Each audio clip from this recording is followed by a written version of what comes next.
Mainit ang simoy ng hangin habang nakasakay sa lumang pampasaherong bus si Lynette. Katabi niya ang kanyang lumang backpack na halos hindi na maisara sa dami ng gamit. At nasa kandungan niya ang plastik na lalagyan ng pandesal na inabot sa kanya ng matandang kapitbahay bago siya umalis. Ilang beses siyang napatingin sa bintana habang tinatanaw ang papalayong bundok ng kanilang baryo sa Bicol. Sa bawat pag-ikot ng gulong ng bus, ramdam niyang nilalayo siya sa mga alaala ng kahirapan at inilalapit sa isang kinabukasang hindi niya alam kung makakaya niya. Lynette, anak, kahit mahirap, huwag mong hayaang yuyuko ka sa mundo. Ang respeto hindi nabibili. Ito ang huling bili ng kanyang yumaong ina bago pumanaw dahil sa pneumonia na hindi agad na ipagamot. Dahil dito, napilitan si Lynette na iwan ang ama niyang may iniindang sakit sa baga at ang bunsong kapatid na si Lian na noon ay nasa ika-4 na baitang. Wala siyang ibang layunin kundi ang makahanap ng trabaho, kahit ano, basta marangal. Pagdating niya sa Cubao, sinalubong siya ng matinding init at alinsangan. Dala ng kaibigan ng kanyang ina na si Ate Maylin, isang tumatanda ng katulong sa isang village sa Alabang, ay nailapit siya sa isang agency na nagre-refer ng mga kasambahay. Sa dami ng aplikante, hindi na siya umasa, pero pagkalipas ng 3 araw, tinawagan siya ng agency. Pumasa ka. May mayordoma na pupunta rito mamaya para sunduin ka. Sabi ng receptionist ng agency habang inaabot ang papel. VIP employee yan. Ayusin mo sarili mo. Hindi man sigurado kung anong klasing buhay ang papasokin, nagpakatatag si Lynette. Inayos niya ang kanyang polo at baldang medyo luma na. Nagsuklay ng buhok gamit ang daliri at hinigpitan ang hawak sa maliit na rosaryo sa kanyang bulsa. Makalipas ang halos 1 oras, dumating ang isang itim na SUV.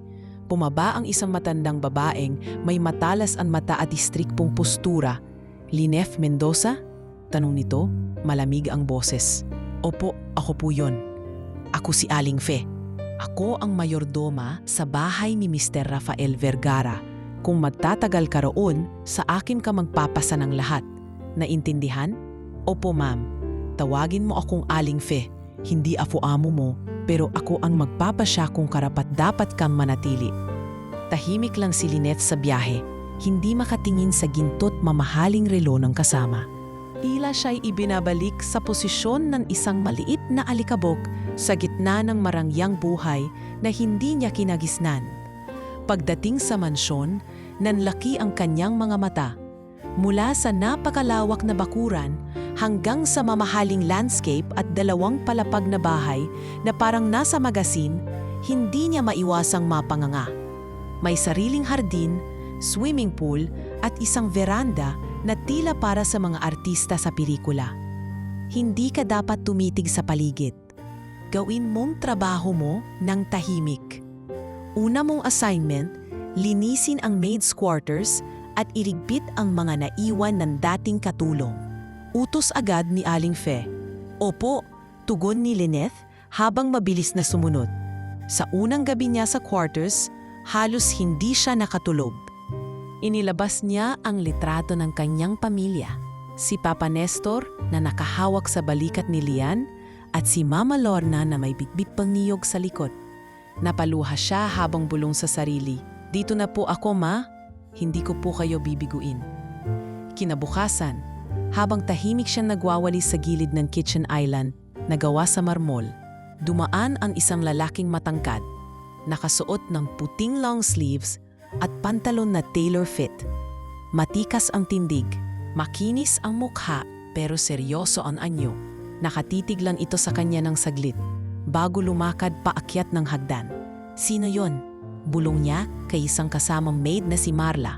Siya si Mr. Rafael Vergara, ang boss. Wala siyang hilig sa kasambahay. Hindi rin niya nakikihalubilo. Basta may trabaho ka, gawin mo lang. Huwag mo siyang lalapitan. Sa loob ng ulang linggo, sinanay si Lynette sa takbo ng bahay. May schedule bawat bahagi. Mula sa silid ng boss hanggang sa paghahanda ng pamalip na bedsheet tuwing Sabado. Mahigpit si Aling Fe at laging may dalang checklist. Ngunit napansin ng ilan na masinsin, maingat at malinis magtrabaho si Lyneth. Tahimik pero pulido ang gawa. Isang araw, habang naglilinis siya ng bintana sa second floor na dapat ay off-limits, nahuli siya ni Aling Fe. Anong ginagawa mo rito? Bawal ang mga maid dito kapag wala ang boss. Pasensya na po, Aling Fe. May alikabok po kasi sa gilid ng frame. Ayoko pong may mapansin si Sir Rafael. Hindi mo trabaho ang magpakasipag para lang mapansin. Minsan, kabastusan ang sobrang diskarte. Tandaan mo yan. Po, natahimik si Lyneth. Pero sa loob niya, alam niyang hindi para magpasikat ang ginagawa niya, kundi para masigurong sulit ang bawat pisong sahod na natatanggap. Bawat araw ay may dalang panganib, mawalan ng trabaho, masabihan ng masama, mapalayas. Pero mas pinipili niyang manatiling naranal. Pagkaraan ng ilang linggo, sa unang sweldo niya, agad siyang pumila sa remittance center. Inipon ang kulang sa pera sa pamasahe para lang makapagpadala ng pisong dibo sa limabo sa kanyang ama't kapatid para kay Papa ang gamot. Si Lian naman pang notebook at uniforme. Bulong niya habang inaabot ang pera sa counter. Habang pauwi siya sa mansyon, napansin niyang parang mas madalas na rin siyang tinatapunan ng tingin ng boss. Hindi lantaran, pero may mga pagkakataong tila sinusundan siya ng tingin nito mula sa veranda habang nadidilig siya ng halaman sa umaga. Ngunit hindi niya binigyan ng kahulugan. Isa lang siyang katulong, isa lang siyang dalagang prondi na may pangarap lang na mairaos ang pamilya. Sa mundong hindi kanya, magtatagal kaya siya? Maaga pa lang ay gising na si Lyneth. Hindi siya sanay sa lamig ng aircon sa quarters pero tiniis niya ito. Napansin niyang iba ang katahimikan sa mansyon. Walang tilaok ng manok, walang tunog ng tricycle sa umaga. Ang tanging maririnig ay ang huni ng mga ibong tila imported at ang malamyos na lagaslas ng fountain sa garden. Suot ang maayos na uniforming bigay ng agency, dahan-dahan siyang bumaba patungong kusina. Pagkapasok pa lang niya, bumungad agad si Aling Fe na may hawak na clipboard. Naka-uniforme rin ito pero kita pa rin ang klase sa tindig at kilos. Bago ka man lang humigop ng kape, ito muna. Schedule mo buong linggo. Memorize mo dapat yan. Matalim na wika nito. Kinuha ni Lyneth ang papel at mahinahong tumango. Nakatala roon ang bawat gawain. Paglilinis ng hallway tuwing 6:00. Pagpapalit ng bulaklak sa receiving area, paglilinis ng service kitchen, at kung ano-ano pa.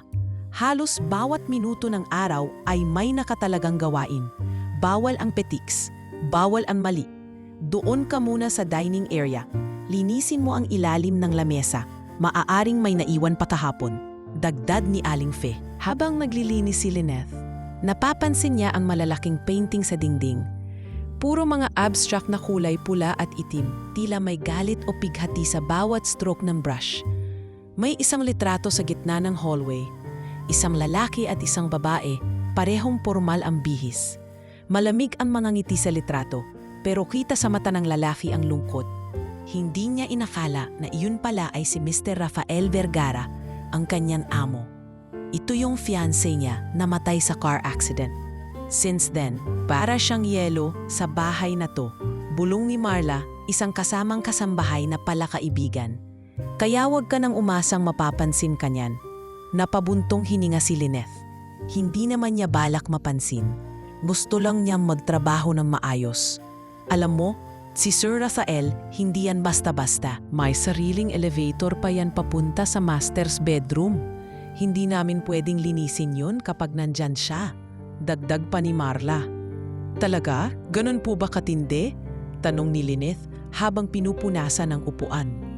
Mahigpit pero hindi bastos. Yun nga lang, laging tahimik, parang may dinadalang bigat. Sagot ni Marla, sabay kibit-balikat. Kinahapunan, habang naglilinis si Lyneth sa kusina, narinig niya ang tunog ng matitigas na hakbang papasok sa bahay. Lumapit si Aling Fe at sumenya sa lahat ng staff. Dumating na si Sir Rafael, ayusin ang sarili, huwag tatanga-tanga. Pumasok sa kusina si Rafael, na bagong dating mula sa opisina. Suot ang dark gray na suit at may dalang laptop bag. Tahimik lang itong naglakad patungo sa ref, kinuha ang malamig na tubig at saka naupo sa bar stool malapit sa kitchen island. Nakatungo siya habang tinitingnan ang kanyang cellphone.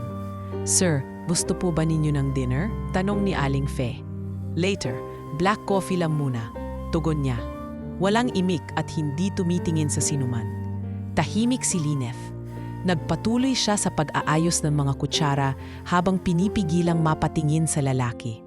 Hindi niya mawari kung ano ang aura nito. Parang may laging iniisip, laging malayo ang tingin. "Excuse me, sir, ihahanda ko na po ang kape," mahinang wika ni Marla.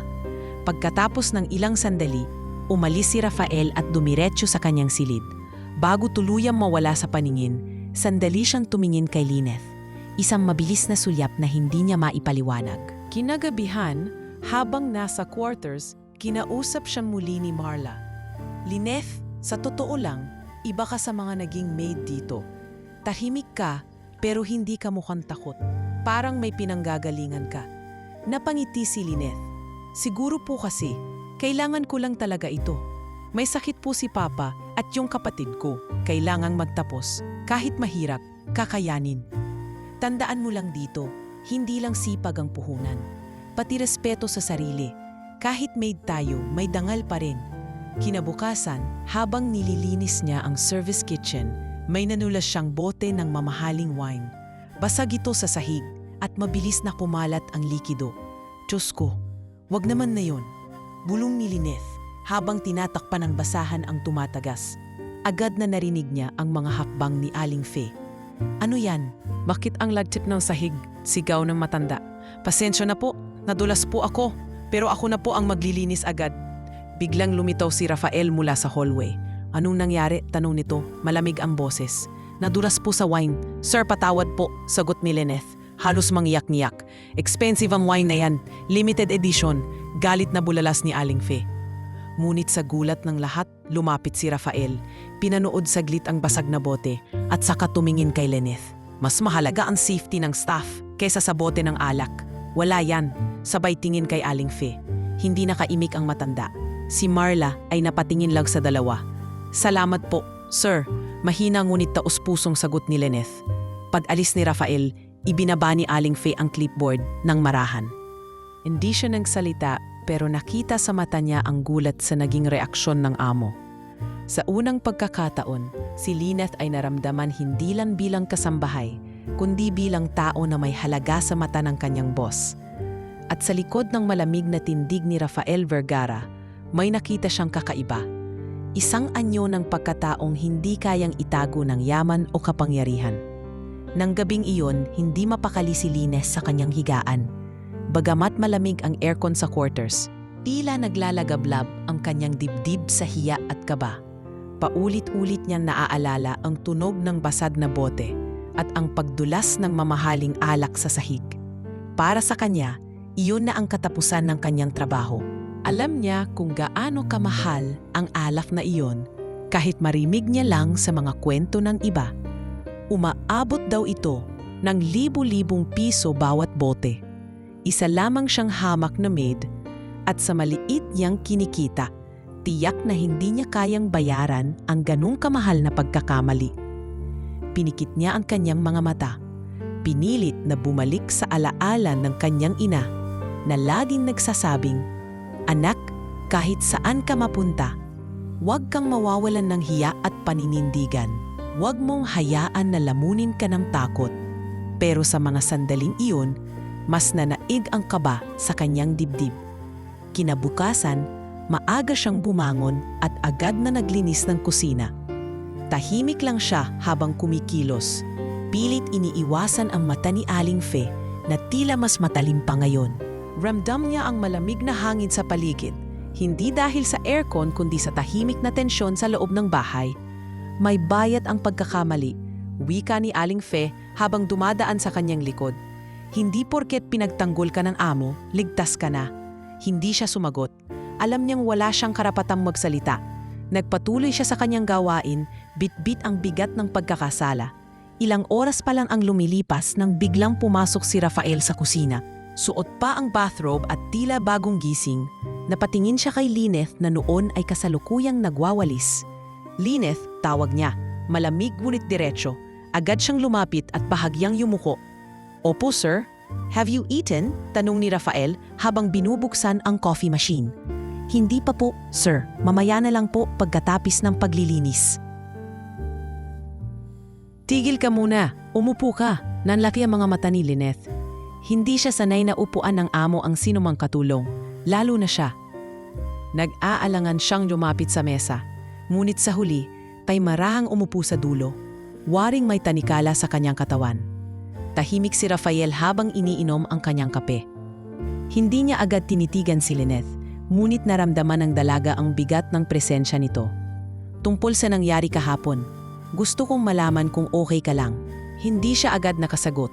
Inisip niyang baka sinusubok lamang siya ng amo. "Okay lang po ako, sir. Pasensya na po talaga. Hindi ko po sinasadya." Sagot niya habang nakayuko. "Wala kang dapat ikahiya. Lahat tayo nagkakamali. Ang importante, paano ka babangon pagkatapos?" Tugon ni Rafael, sa kadahan-dahang humigop ng kape. Napatingin si Lyneth. Hindi niya inaasahan na sa isang tao na nababalot sa yaman, kapangyarihan at distansya ay manggagaling ang ganung uri ng pag-unawa. Hindi niya mapigilang mapaluha. Mabilis niya itong pinunasan, pero napansin iyon ng kanyang boss. "Lyneth," mahinang wika ni Rafael. "You don't have to prove anything to anyone here. Just do your job with honesty. That's enough." Nagkatinginan sila. Sa unang pagkakataon, nakita niya ang lambing sa likod ng malamig na mga mata ng kanyang amo. Pagkaalis ni Rafael, dali-daling bumalik si Aling Fe sa kusina. Halata sa kilos nito ang inis. "Anong ginawa mo't napakabait sa si sir?" "Huwag mong isipin na magiging paborito ka dito," mariing wika ng mayordoma. "Wala po akong ginawa, Aling Fe. Humingi lang po ako ng tawad." Yun nga ang problema. Hindi lahat ng amo pinapatawad ang pagkakamali. Pero ikaw, hindi na siya nakapagsalita pa. Pinili na lang ni Lyneth na magpatuloy sa kanyang paglilinis. Ngunit kahit iniiwasan niya ang gulo, hindi siya ligtas sa mapanuring mga mata ng mga tao sa paligid. Habang tumatagal, unti-unti nang napapansin ng ibang staff na tila may kakaiba sa kilos ni Rafael tuwing nandyan si Lyneth. Hindi ito lantaran, ngunit sa bawat utos na may kasamang please o pagtawag sa pangalan niya nang hindi galit, nag-iwan ito ng katanungan sa isipan ng lahat. Minsan, nahuhuling nakatingin si Rafael mula sa veranda habang nagdidilig si Lyneth ng mga halaman. "Pansin mo yun?" Bulong ni Marla kay isang kasamang staff. "Hindi ko alam ha, pero parang iba yung titig ni sir." Baka naman nabighani lang. Alam mo naman yang si Lyneth, tahimik pero may dating. Parang hindi lang basta kasambahay. Maging si Aling Fe ay naging mas mapanuri sa kilos ni Lyneth. Lahat ng ginagawa niya ay binabantayan. Maliit na pagkukulang, pinalalaki. Ngunit sa kabila nito, hindi nagbago si Lyneth. Nanatili siyang mahinahon, masipag, at higit sa lahat, tapat. Sa bawat araw na lumilipas, lalo niyang napapatunayan sa sarili na hindi siya dapat matakot sa nakaraan niyang pagkakamali. Oo, nadulas siya. Oo, nasira niya ang isang bagay na hindi niya kayang palitan. Pero higit doon natutunan niyang ang pagpapatawad ay hindi lamang biyaya, kundi isang paalala na may halaga pa rin siya sa kabila ng pagiging hamak na katulong. At habang ang mansyon ay patuloy na namumuhay sa katahimikan at karangyaan, may isang maliit na pagbabagong hindi alam ng marami. Isang dahan-dahang pagtunaw sa yelo sa puso ng isang lalaking bilyonaryo at isang pag-isbong ng tiwala sa isang dalagang maid na ang tanging layunin ay ang makaraos sa buhay. Ilang araw na ang lumipas mula nang patawarin ni Rafael si Lyneth. Ngunit ang epekto nito sa loob ng mansyon ay ramdam pa rin. Nagbago ang pakikitungo sa kanya ng ilang staff. May ilan na tila mas naging mainat sa pagsasalita, habang ang iba naman ay nagsimulang umiwas. Hindi ito nakapagtataka. Sa mata ng karamihan, ang isang maid na biglang napansin ng amo ay kaduda-duda. Pero sa halip na magpakain sa mga bulong-bulungan, pinili ni Lyneth ang pananahimik at patuloy na pagganap ng tungkulin. Isang hapon, habang nag-aayos siya ng mga bagong bulaklak sa receiving area, napansin niya ang isa na namang pamilyar na tingin mula sa itaas ng hagdan. Si Rafael, nakaputing polo at slacks ay tahimik na nakatingin habang hawak ang isang dokumento sa kaliwang kamay. Agad siyang yumuko bilang paggalang, ngunit sa kanyang pagtataka umaba si Rafael at dumaan sa kanyang likuran na hindi nagsasalita. Nang mapansin niyang naiwan nito ang isang maliit na envelope sa ibabaw ng side table, agad niya itong kinuha at nilapitan. "Sir, naiwan niyo po ito." Tumigil si Rafael at bahagyang lumingon. "Ah, salamat." Kinuha niya ang envelope, ngunit sa halip na umalis agad, nanatili siyang nakatayo sa harap ni Lyneth. "Sino ang nag-aayos ng chapel sa likod?" tanong nito. Seryoso ang tono. "Sa akin po ipinagkatiwala ni Aling Fe ang paglilinis roon tuwing Sabado, sir," tugon ni Lyneth. "Napansin kong palaging may bagong kandila at sariwang bulaklak. Salamat, wala nang pumupunta roon mula nang matagal na." Hindi na kumibo si Lyneth. Nakita niyang may biglang lungkot sa mata ng kanyang amo. Hindi niya gustong usisero, pero ramdam niya na may malalim na laman ang kanyang sinabi.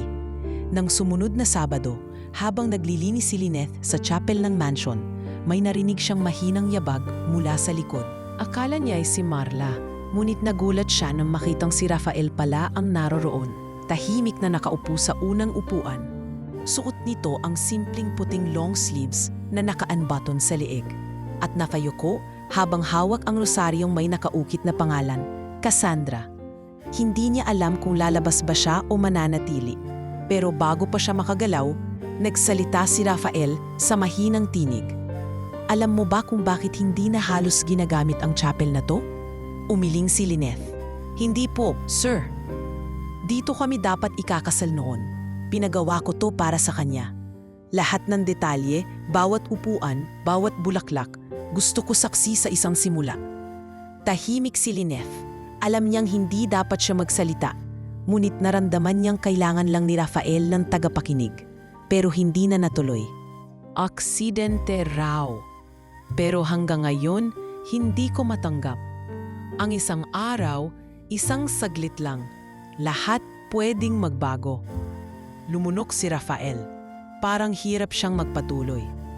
Simula noon, nagbago ang lahat. Hindi lang ang bahay. Ako mismo. Nawalan ako ng gana sa tao, sa mga ngiti, sa anumang may kinalaman sa damdamin. Tumingin siya kay Lyneth. "Kaya siguro nagulat ako nung nakita kitang nagdadasal dito isang gabi. Tahimik lang, pero buo. Hindi ko alam kung paano mo nagagawa yon. Nasa gitna ka ng hirap, pero parang may pinaghuhugutan ka pa rin ng pananalib." Nag-init ang mata ni Lyneth. Hindi niya akalaing sa simpleng pananalig niya may makapapansin. Dahil po wala na kaming ibang hawak kundi pananampalataya. Kapag nawalan ka na ng lahat, pananampalataya na lang po ang natitira. Tahimik si Rafael. Ilang saglit pa ay tumayo siya at nilapag sa altar ang rosaryong kanina'y hawak niya. "Siguro kailangan ko ring subukan yan." Mula noon, napansin ni Lyneth na mas madalas na siyang nabibigyan ng tahimik na mga sulyap ni Rafael. Hindi mapanghusga, hindi malisyoso. Parang tanong, parang may halong pagkabighani o pag-uusisa, ngunit nanatili siyang maingat. Alam niyang anumang pagkakamali ay maaaring gamitin ng iba laban sa kanya. Sa kabilang banda, si Aling Fe ay lalong naging mapanuri. Isang araw, habang nag-aayos siya ng mga gamit sa linen closet, tinawag siya nito sa opisina. "Lyneth, napapansin ko lang, bakit parang ikaw na lang palaging nasa paligid ni Sir?" "Hindi ko po sinasadya. Nakatalaga lang po ako sa mga gawain sa second floor nitong mga nakaraang araw." Hindi mo kailangang ipaliwanag. Pero tandaan mo, hindi lahat ng titig ay tapat. Hindi lahat ng kabaitan ay walang kapalit. Hindi siya sumagot. Hindi dahil sang-ayon siya, kundi dahil alam niyang wala naman siyang magagawa para baguhin ang opinyon ng mayordoma. Kinagabihan, habang nagsusulat siya ng sulat para sa kapatid niyang si Lian, Iniisip niya ang mga nangyari sa nakaraang linggo. Hindi niya maikakaila. May bahagi ng puso niyang naaantig sa pagiging totoo ni Rafael. Sa kabila ng yaman at distansya, isa rin pala itong taong nagdusa, nagluksa, at tila patuloy na naghahanap ng liwanag sa kadiliman. Kuya Lian, sulat niya, okay lang ako dito, mabait naman ang mga tao, kahit may ilan na mataray. Pero may mga araw na naiisip ko, hindi pala madaling makisalamuha sa mayayaman. Para silang may ibang mundo. Pero alam mo, kahit ganun, parang pare-pareho lang din tayong lahat sa loob. May takot, may lungkot, may hinanakit. Sana balang araw, maintindihan ko rin sila. Pagkatapos ng ilang linggo, habang iniinspeksyon ni Rafael ang isang lumang cabinet sa sala, napansin niya ang isang painting na nabaligtad. Hiniling niya kay Lyneth na tulungan siyang ayusin ito. Habang inaangat nila ang frame, may nalaglag na maliit na sobre mula sa likod. Binuksan ni Rafael ang sobre. Nandoon ang lumang sulat ng fiancé niya, si Cassandra, na tila hindi niya pa nababasa. Kung sakaling mabasa mo to, Rafael, gusto ko lang ipaalala sa'yo na hindi ikaw ang may kasalanan. Hindi mo kailangang bitbitin ang lahat. Mahal kita, pero baka hindi ko kayang manatili sa isang mundong masyadong malamig. Hindi kumibo si Rafael. Nagtama ang tingin nila ni Lyneth, ngunit hindi nagsalita ang dalaga. Hindi niya kailangang magsalita. Minsan, sapat na ang presensya ng isang taong nakikinig. At sa gitna ng katahimikan, may nabago. Hindi sa anyo ng mansyon, kundi sa laman ng puso ng bilyonaryo. Isa itong maliit na bitak sa pader na matagal nang itinayo. At si Lyneth, kahit hindi niya alam, ay unti-unting naging dahilan ng liwanag na pumapasok sa loob. Maaga pa lang ay abala na si Lyneth sa paglilinis ng ikalawang palapag ng mansyon. Buwan na mula nang siya'y maitalaga roon ni Aling Fe. At kahit hindi ito pangkaraniwan sa mga kasambahay, ipinagkatiwala sa kanya ang sensitibong lugar dahil sa pagiging tahimik, maingat, at higit sa lahat, mapagkakatiwalaan. Ang hallway sa second floor ay may mga silid panauhin, isang art gallery, at syempre, ang master's bedroom ni Rafael, lugar na pinakabawal pasukin kung nandoon ang amo. Mula pa lang sa umaga, ramdam na ni Lyneth ang pagod. Buong linggo siyang hindi halos nakatulog ng maayos dahil sa dami ng gawain at balitang masama ang pakiramdam ng ama niya sa probinsya. Sa pagitan ng paglalaba, pag-aayos ng kama ng mga panauhin at pagpapalit ng mga kurtina, ay dala niya sa dibdib ang mabigat na alalahanin. Ngunit gaya ng dati, hindi niya pinayagan ang sarili na magpahinga. Hindi siya pwedeng mabigo. Hindi siya pwedeng mawalan ng trabaho. Habang pinupunasan niya ang mga frame ng painting sa hallway, narinig niya mula sa loob ng master bedroom ang mahinang tunog ng tubig mula sa shower. Akala niya'y wala si Rafael sa bahay. Umalis ito ng madaling araw para sa isang business meeting. Ayon kay Aling Fe, sigurado siya roon. Kaya naisip niyang pagkakataon na iyon para linisin ang banyo ng boss, na madalas ay hindi nagagalaw. Dahan-dahan niyang binuksan ang pinto ng silid. Tahimik ang paligid at walang ilaw ang loob. Ang liwanag mula sa bukas na kurtina lamang ang nagbibigay ng anino sa loob ng kwartong iyon na dati ay tila banal na lugar sa bahay. Laging sarado, laging malinis, laging walang ibang tao kundi ang may-ari. Bitbit ang tray na may mga bagong towel at sabon. Lumapit si Lyneth sa pinto ng banyo at marahang itinulak ito. Pagkapasok niya, hindi niya agad napansin ang hugis ng taong nasa loob. Sa pagkakaalam niya, walang tao roon. Ngunit sa ilang segundong paglalakad niya sa tiles, biglang bumukas ang steam glass door ng shower at tumambad ang basang katawan ni Rafael. Walang saplot at nabigla rin sa pagpasok ng dalaga. Natigilan si Lyneth, napasinghap. Halos mabitawan niya ang tray sa kanyang mga kamay. Mabilis siyang napaatras, nanginginig ang buong katawan. Si Rafael ay bahagyang natigilan din ngunit sa halip na magalit o sumigaw, tinakpan lamang niya ang kanyang katawan ng tuwalya at nagsalita sa malamig ngunit hindi galit na tinig. Lyneth, patawad po sir. Akala ko po wala po kayo. Akala ko pong nasa meeting pa po kayo. Nanginginig ang boses niya habang pilit sinasara ang pinto at tumatakbo palabas ng silid. Hindi na niya narinig ang sagot ng lalaki. Dumiretso siya sa maid's quarters, pinagsisi pa ang sariling sapatos at mabilis na naupo sa sulok. Halos himatayin sa hiya. Diyos ko, anong nagawa ko? Bulong niya sa sarili, paulit-ulit habang umiiyak ng tahimik. Ilang sandali pa, dumating si Aling Faye na may hawak na tray ng pinimplang kape. Nakita nito ang namumutlang si Lyneth sa sulok. Anong nangyari sa'yo? Matalas ang tinig, hindi agad sumagot ang dalaga. Pilit niyang pinunasan ang luha sa kanyang pisngi. Sumagot ka, Lyneth. Baka mamaya may ginawa ka na naman. Ngunit bago pa siya makapagsalita, may dumating na ibang staff na halatang galing sa second floor. Aling Faye, may issue sa taas. Nakita si Lyneth na pumasok sa silid ni Sir habang naliligo ito. Nanlaki ang mata ni Aling Faye. Anong sabi mo? Totoo, nabigla si Sir. Pero ang mas nakakagulat, hindi siya galit. Tahimik lang siya. Pero yung mga guard sa labas, nagtanong na kung may kailangang ayusin. Baka may issue daw. Mabilis ang mga sumunod na oras. Parang bomba ang balita. Ang mga kasambahay, kahit ayaw nilang lantaran magchismis, ay hindi napigilang magbulong-bulungan. Si Marla, na dating pala kaibigan kay Lyneth, ay nagbago ng tono. Ay naku, yan ang nga ba sinasabi ko? Tahimik pero maparaan.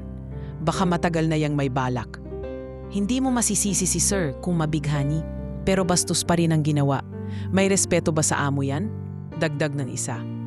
Wala ni isa sa kanila ang nagtangkang tanungin si Lyneth kung ano ang totoong nangyari. Wala ring nag-abot ng tubig o tanong na kamusta ka. Sa mata ng lahat, isa siyang maid na sumobra sa hangganan. Isa siyang kahihiyan. Lumipas ang isang oras. Tinawag siya ni Aling Faye sa opisina nito. Upo ka. Tahimik na sumunod si Lyneth, pinipigil ang panginginig. Hindi kita huhusgahan, Lyneth. Pero alam mo naman ang batas sa bahay na to. Walang sinuman ang maaaring pumasok sa silid ng amo kung naroroon ito. Lalo pa sa ganung sitwasyon. Ikinalulungkot ko po, Aling Faye. Hindi ko po alam. Akala ko po wala si Sir. Ako po ang may kasalanan. Napailing ang matanda. Hindi ako ang dapat mong kausapin. At bago pa makapagsalita si Lyneth, bumukas ang pinto at pumasok si Rafael. Bagong bihis, maaliwalas ang muka, ngunit seryoso pa rin ang anyo. Tama na, Aling Faye. Ako ang kakausap sa kanya. Tumango si Aling Faye at lumabas ng opisina. Nagkatitigan ang dalawa. Hindi alam ni Lyneth kung paano magsisimula. Siya na ang naunang yumuko. Sir, patawad po. Wala po akong balak. Hindi ko po intensyon na. Ngunit agad siyang pinigilan ni Rafael sa pamamagitan ng mahinang tono. Hindi mo kailangang humingi ng tawad, Lyneth. Ako ang dapat humingi ng tawad. Napatingin si Lyneth, hindi makapaniwala.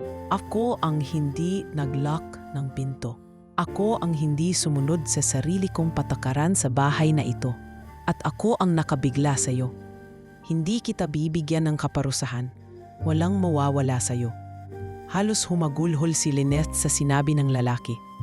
Hindi siya sanay na ipagtanggol. Lalo ng isang taong nasa taas ng isang amo na pwedeng siraan siya. Itapon, palayasin. Salamat po, sir. Hindi ko po makakalimutan ito. Lumapit si Rafael at sa unang pagkakataon, tinapik ang balikat ng dalaga. Minsan, hindi lahat ng pagkakamali ay masama. Minsan, ito ang paraan para mas makilala natin ang isa't isa. At sa gabing iyon, habang tahimik na kumakain si Lyneth sa sulok ng quarters, ramdam niya ang bigat ng araw. Ngunit kasabay nito, isang bahagyang kagaanan na kahit isang araw lang ipinagtanggol siya. Sa gitna ng mga mata ng panghuhusga, may isa pa ring taong nakakita ng totoo. Hindi pa man natatapos ang araw, parang apoy na kumalat sa buong mansyon ang balita tungkol sa pagkakapasok ni Lyneth sa banyo habang naliligo ang bilyonaryo niyang amo. Kahit ipinaliwanag na mismo ni Rafael na walang dapat alalahanin, at siya pa ang umako ng pagkakamali. Hindi iyon sapat para pigilan ang daldalan sa loob ng bahay. Ang bilis bulong ng isang hardinero habang nagdidilig sa labas. Kahapon lang, nagwawalis lang siya. Ngayon, may eksena na raw sila ni Sir. Hindi ba't delikado yan? Sagot ng isa. Hindi basta-basta si Mr. Vergara. Baka pag nawala ang pabor, tanggal agad yang si Lynette. Samantala, sa maid's quarters, ramdam ni Lynette ang malamig na pakikitungo ng karamihan. Hindi na siya pinapansin ng mga kasamahan niya sa almusal. At kung dati may nag-aabot ng kape o tumutulong sa gawain, ngayon ay tila may manipis na pader sa pagitan nila. Hindi ko alam kung paanong ikaw ang napili ni Sir, sarkastikong sabi ni Marla habang sinasampay ang nilabhang kurtina. Tahimik ka nga, pero mukhang magaling ka palang mag-timing. Napayuko si Lynette. Gusto niyang sumagot. Gusto niyang ipagtanggol ang sarili. Pero paano? Lahat ng salita niya ay pwedeng pagbaliktarin. Kahit anong gawin niya, para sa iba, isa lamang siyang hamak na maid na nakapasok sa lugar na hindi dapat kanya. Nagpatuloy siya sa kanyang trabaho gaya ng dati. Maaga pa rin siyang gumigising. Siya pa rin ang naglilinis ng hallway, siya pa rin ang nag-aalaga ng mga halaman sa veranda. Ngunit sa tuwing dumaraan siya sa hallway o kusina, nararamdaman niyang may mga matang sumusunod sa bawat kilos niya. Parang may mga laging nag-aabang ng susunod niyang pagkakamali. Sa kabila nito, napansin naman ni Rafael ang kanyang katahimikan at kasipagan. Tuwing umaga, sa tuwing dumarating ito mula sa gym o pagtakbo sa labas ng village, lagi siyang naglalakad papasok ng bahay at bahagyang tumitingin sa direksyon ni Lynette. Hindi ito lantaran, ngunit ramdam ni Lynette na may pagtanggap at pag-unawa sa mga mata ng amo. Minsan, habang nag-aayos siya ng mga bulaklak sa receiving area, biglang nagsalita si Rafael mula sa likuran. Lynette, pabor naman, agad siyang tumayo at nilapitan ito. Opo sir, pakisamahan ako sa pagpili ng mga bagong tela para sa curtains sa second floor. May ipapadala kasing designer, gusto ko lang may second opinion. Nagkandautal pa si Lynette sa pagsagot. Ako po sir. Bakit? Busy ka ba? Hindi po. Opo, sasamahan ko po kayo. Kinaumagahan, dumating ang designer. Laking gulat ng staff sa mansyon nang makitang si Lynette ang ipinakilalang assistant ni Rafael. Suot niya ang isang simpleng blusang puti at maayos na palda. At kahit halatang kabado, matatag ang kanyang tindig habang tinitingnan ang mga fabric swatches na ipinapakita ng designer. Maganda po itong kulay na to, sir. Mungkahi niya habang hawak ang manipis na kulay ivory na tela. Mas maliwanag tingnan sa umaga, hindi rin mainit sa mata. Tumingin si Rafael sa kanya at bahagyang ngumiti. I agree. Let's go with that. Nandoon si Aling Fe sa gilid. Tahimik lang ngunit nakakunot ang noo. Kitang-kita sa mukha niya ang hindi pagsang-ayon. Matapos ang meeting, agad niya itong kinausap. Sir, kung mamarapatin niyo po, baka pwedeng ako na lang ulit ang tumulong sa ganitong mga desisyon. Sa tagal ko pong nagsisilbi sa inyo. Ngunit pinutol siya ni Rafael. Aling Fe, hindi ko binabaliwala ang tagal mo sa bahay na ito. Pero gusto kong bigyan ng pagkakataon ang iba. Wala namang masama sa bagong pananaw. Hindi na sumagot si Aling Fe. Tumango na lamang siya at marahang umalis. Pagbalik ni Lynette sa quarters, naabutan niya si Marla na tahimik lang na nakaupo. Inabangan niya ang panibagong pasaring, ngunit laking gulat niya nang magsalita ito ng may kakaibang tono. Alam mo, hindi ko pa rin alam kung anong meron sa inyo ni Sir. Pero nakita ko kanina yung tindig mo habang kausap ang designer. Hindi ka mukhang maid, mukha kang may tiwala sa sarili. Napangiti si Lynette. Ngunit saglit lang. Wala po sa damit yon. Marla, nagtatrabaho lang ako ng maayos. Kung may tiwala man si Sir sa akin, siguro dahil hindi ko binigyan ng dahilan para mawala yon. Hindi na sumagot si Marla.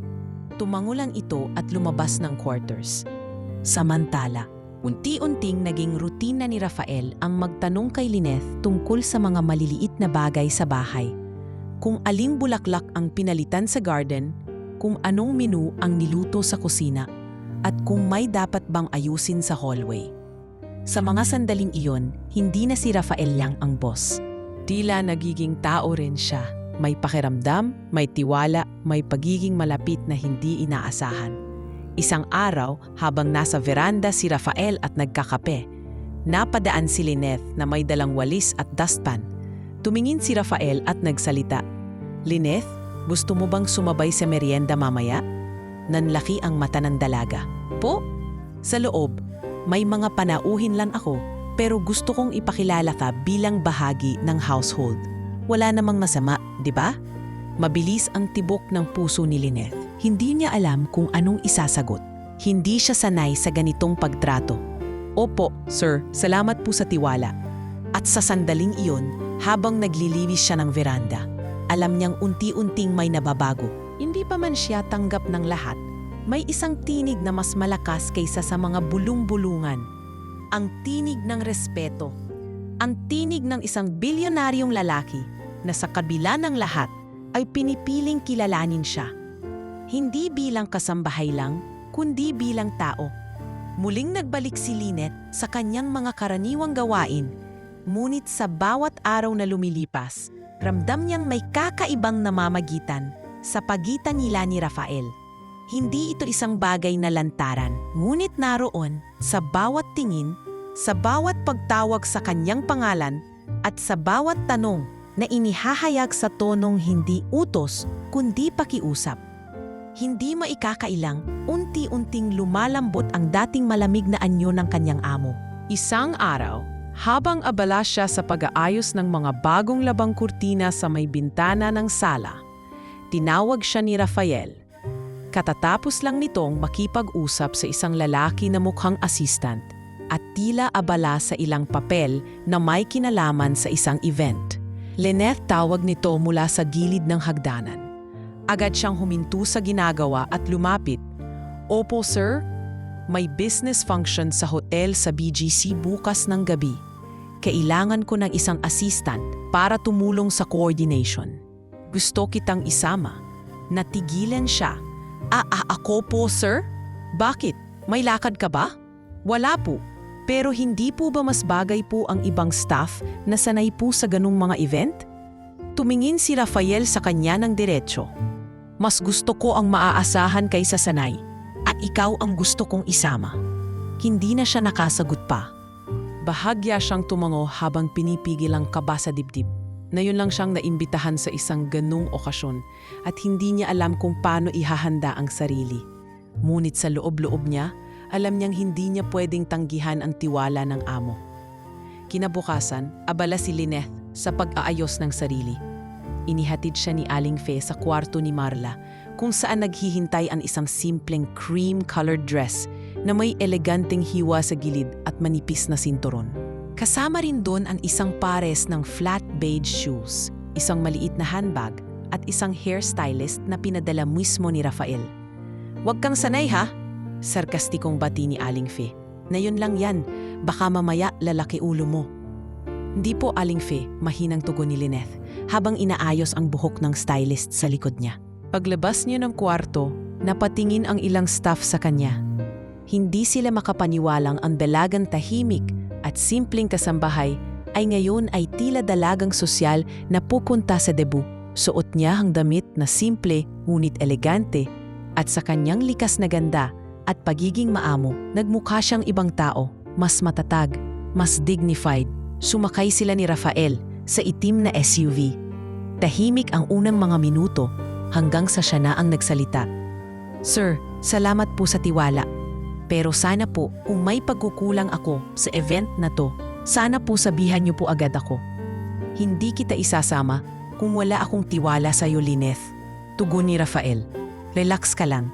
Minsan kailangan lang nating harapin ang ibang mundo para matutunan natin na kaya pala natin." Pagdating nila sa hotel, sinalubong sila ng mga business partner ni Rafael. Mga matataas na tao sa industriya, puro nakapurmal at karamihan ay may kasamang asawa o date. Ang iba ay agad na patingin kay Lynette. Wari nagtatanong kung sino ang dalaga sa tabi ng kilalang CEO. "Good evening, Mr. Vergara," bati ng isang matandang negosyante. "And who's this lovely lady with you?" "She's Lynette," my assistant. Maikling tugon ni Rafael habang pinakilala siya. Ngunit sa kabila ng simple formal na pagpapakilala, dama ni Lynette ang mga matang mapanuri, mga bulong na tila nagtatanong kung bakit siya, isang hindi kilala at simpleng babae, ang isinama ng bilyonyaryo sa isang high-class na event. Habang tinutulungan niya si Rafael sa mga detalye ng event, mula sa pag-abot ng listahan ng panauhin hanggang sa pag-asikaso sa ilang logistics, napansin ng iba ang galing niya sa pakikitungo. Tahimik pero organisado, hindi nanginginig o natataranta. May ilang tumamo sa kanya bilang pagkilala, habang ang iba ay tahimik na lang. Sa isang bahagi ng gabi, habang umiinom ng juice si Lynette sa tabi ng buffet table, may lumapit sa kanyang isang ginang na nasa mid-40s, nakadiamante at designer dress. "Ikaw ang assistant ni Rafael, tama?" "Opo," maayos na tugon niya. "Assistant as in for work or personal?" Nabigla si Lynette sa tanong. "Ah, assistant po sa bahay at minsan po sa schedule." Ngumipit ang ginang. Lucky girl. Hindi niya alam kung papaano tatanggapin ang komento. Lumayo ito at nagpatuloy sa pakikipagkwentuhan sa iba. Ngunit naiwan kay Lynette ang kabang hindi niya maipaliwanag. Sa dulo ng event, habang pauwi na sila, nagtanong si Rafael habang hawak ang manibela. "Napansin kong tahimik ka kanina pagkatapos ng party. Pagod ba?" "Hindi po. Medyo po. Pero mas iniisip ko lang po yung mga sinabi ng ibang tao. Kung ano man ang narinig mo, hayaan mo na. Alam mo kung sino ka. Alam ko rin kung ano ka." Napalingon si Lynette, pila iba ang kahulugan ng mga salitang iyon. Parang hindi lang tungkol sa trabaho ang tinutukoy ni Rafael. Pagdating sa mansyon, binuksan ni Rafael ang pinto ng sasakyan para kay Lynette. Isa na namang bagay na hindi karaniwan para sa isang katulong. Tahimik silang pumasok sa loob ng bahay at bago tuluyang maghiwalay sa hallway, huminto si Rafael at nagsalita. "Salamat, Lynette. Alam kong hindi ka sanay sa ganun, pero mahusay ka. Salamat din po, sir, sa tiwala. Sana po hindi ko kayo napahiya. Hindi mo lang ako pinahanga. Pinag-isip mo rin ako." Hindi na siya nagtanong kung ano ang ibig sabihin ng huling linyang iyon. Sa halip, tahimik siyang bumalik sa quarters, ngunit sa kanyang dibdib, may bagay na nagsisimulang gumalaw. Hindi tiyak, hindi malinaw, ngunit may init. At sa kabila ng paningin ng iba, sa gitna ng matataas at mayayaman, naramdaman niyang kahit minsan sa buhay niya, may lugar din siya. Isang linggo ng hapon, habang maaliwalas ang panahon at tahimik ang buong mansyon, abala si Lynette sa pag-aayos ng mga basahan at uniform ng staff sa laundry room. Nagsasampay siya ng mga nilabhang bedsheets nang mapansin niyang may staff na papalapit, dala ang maliit na brown envelope. "Lynette, may sulat ka galing sa probinsya." Sabi ng messenger bago iniabot sa kanya ang sobre. Napalunok siya sa tansya niya sa sulat. Galing iyon sa kapatid niyang si Lian. Agad niyang tinapos ang pagsasampay at pumasok sa quarters. Umupo siya sa kama, marahang binuksan ang sobre at binasa ang maikling liham na sinulat ng kanyang kapatid gamit ang ballpen na tila halos maubos na ang tinta. "Ate, lumalala po ang kubo ni Papa. Hindi po siya halos makabangon sa kama at madalas ay hinihingal. Sinabihan kami ng health worker dito na dapat na siyang dalhin sa ospital sa Naga. Pero wala pa po tayong sapat na pera. Ako po ang umaalalay sa kanya araw-araw at lumiliban na ako sa klase. Ate, kahit anong halaga po, sana makapagpadala ka. Takot na po ako." "Lian," napaluha si Lynette. Mahigpit niyang niyakap ang papel at napahawak sa rosaryong laging nakasukbit sa kanyang bulsa. Sa dami ng araw na ginugol niya sa pagtatrabaho, kulang pa rin ang naipon niyang pera. Marami siyang binayaran kamakailan, gamot, matrikula ni Lian, pagkain at iba pang kailangan sa bahay. Sa kabila ng pagod, tumayo siya. Dali-dali siyang lumabas ng quarters at nagtungo sa pantry kung saan naroon si Aling Fe na abala sa pagtatala ng mga resibo. "Aling Fe, pwede po ba akong mag-advance ng sahod? Kahit kalahati lang po ng susunod na buwan. Kailangan lang po sa ospital ni Papa. Lumalala na raw po ang lagay niya." Mahinahong pakiusap ni Lynette. Hindi agad tumugon si Aling Fe. Tiningnan niya si Lynette mula ulo hanggang paa, saka muling bumaling sa hawak niyang talaan. Hindi ko basta kayang aprubahan yan, Lynette. Alam mo naman ang patakaran. Lahat ng advances ay kailangang dumaan kay Sir Rafael. Opo, naiintindihan ko po. Kaya po ako naglakas loob magtanong. Kung talagang kailangan mo, mas mabuting personal mong sabihin kay Sir. Nanlumo si Lynette. Hindi siya sanay humarap kay Rafael para sa ganitong usapan. Lalo pat alam niyang personal ang usapan ng pera. Ngunit para sa ama niya, kailangan niyang lampasan ang kahihiyan. Kinagabihan, habang nakaupo si Rafael sa veranda ng mansyon, hawak ang isang baso ng wine, nilapitan siya ni Lynette. Hindi niya alam kung paano uumpisahan, ngunit kailangan niya itong gawin. Sir, pasensya na po kung naiistorbo ko kayo. Bahagyang lumingon si Rafael. Hindi, okay lang. May kailangan ka? May natanggap po kasi akong sulat galing sa probinsya. Lumalala na raw po ang sakit ni Papa. Kailangan na raw pong maospital. Kaso po, kulang pa rin po ang ipon ko. Iningnan siya ni Rafael, tahimik lang habang nakikinig. Kaya po sana, kung maaari lang po, makahiram po ako kahit kalahati lang ng susunod kong sahod.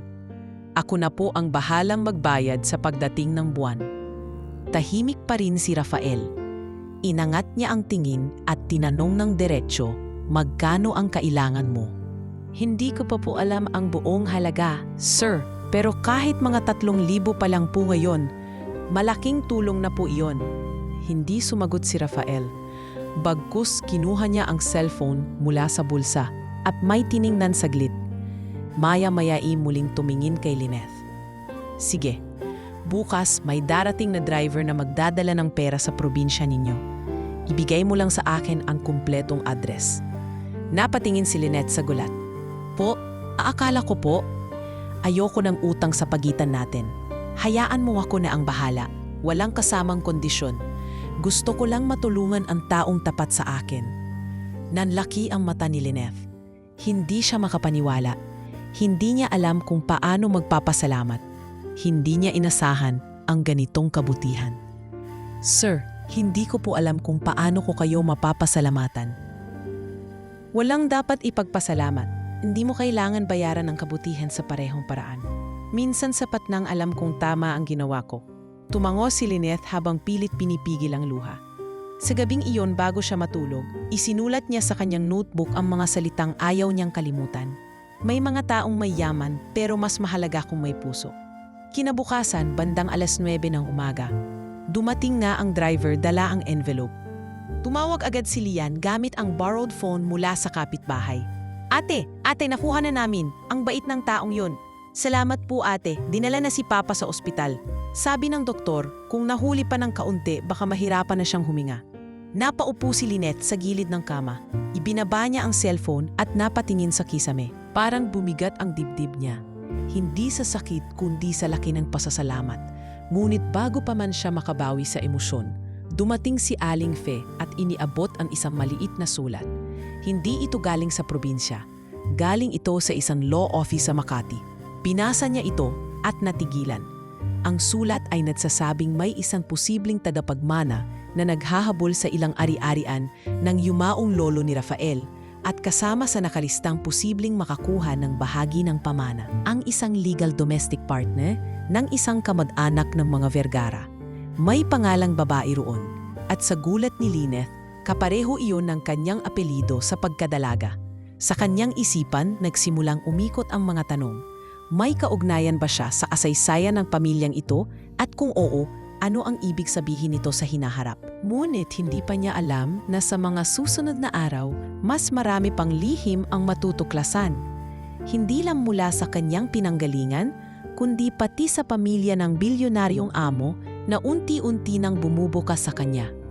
Sa mga sumunod na araw, matapos ang padalang pera para sa pagpapagamot ng ama ni Lynette, tila unti-unting bumalik ang kapayapaan sa loob ng mansyon. Patuloy ang kanyang maayos na serbisyo bilang katulong at personal assistant sa ilang gawain ni Rafael. May mga sandaling nagkakasalubong ang kanilang mga mata at tilang may kahulugan, pero hindi kailanman ito naging lantaran. Walang labis, walang kulang. Sapat lang upang maramdaman ni Lynette na may respeto at tiwala ang kanyang amo sa kanya. Ngunit isang umaga, kasagsagan ng paglilinis ng garden, biglang huminto ang isang mamahaling kotse sa harapan ng gate ng mansyon. Wala ito sa listahan ng inaasahang bisita. Lumabas mula sa sasakyan ang isang matangkad, maputi at elegante ang kilos na babae, nakasuot ng designer dress at suot ang itim na sunglasses. May hawak itong maliit na bag na halatang mamahalin at diretsong lumakad patungong gate. Nagkatinginan ang mga guard sa isa't isa, saka mabilis na binuksan ang gate matapos marinig ang isang pangalan.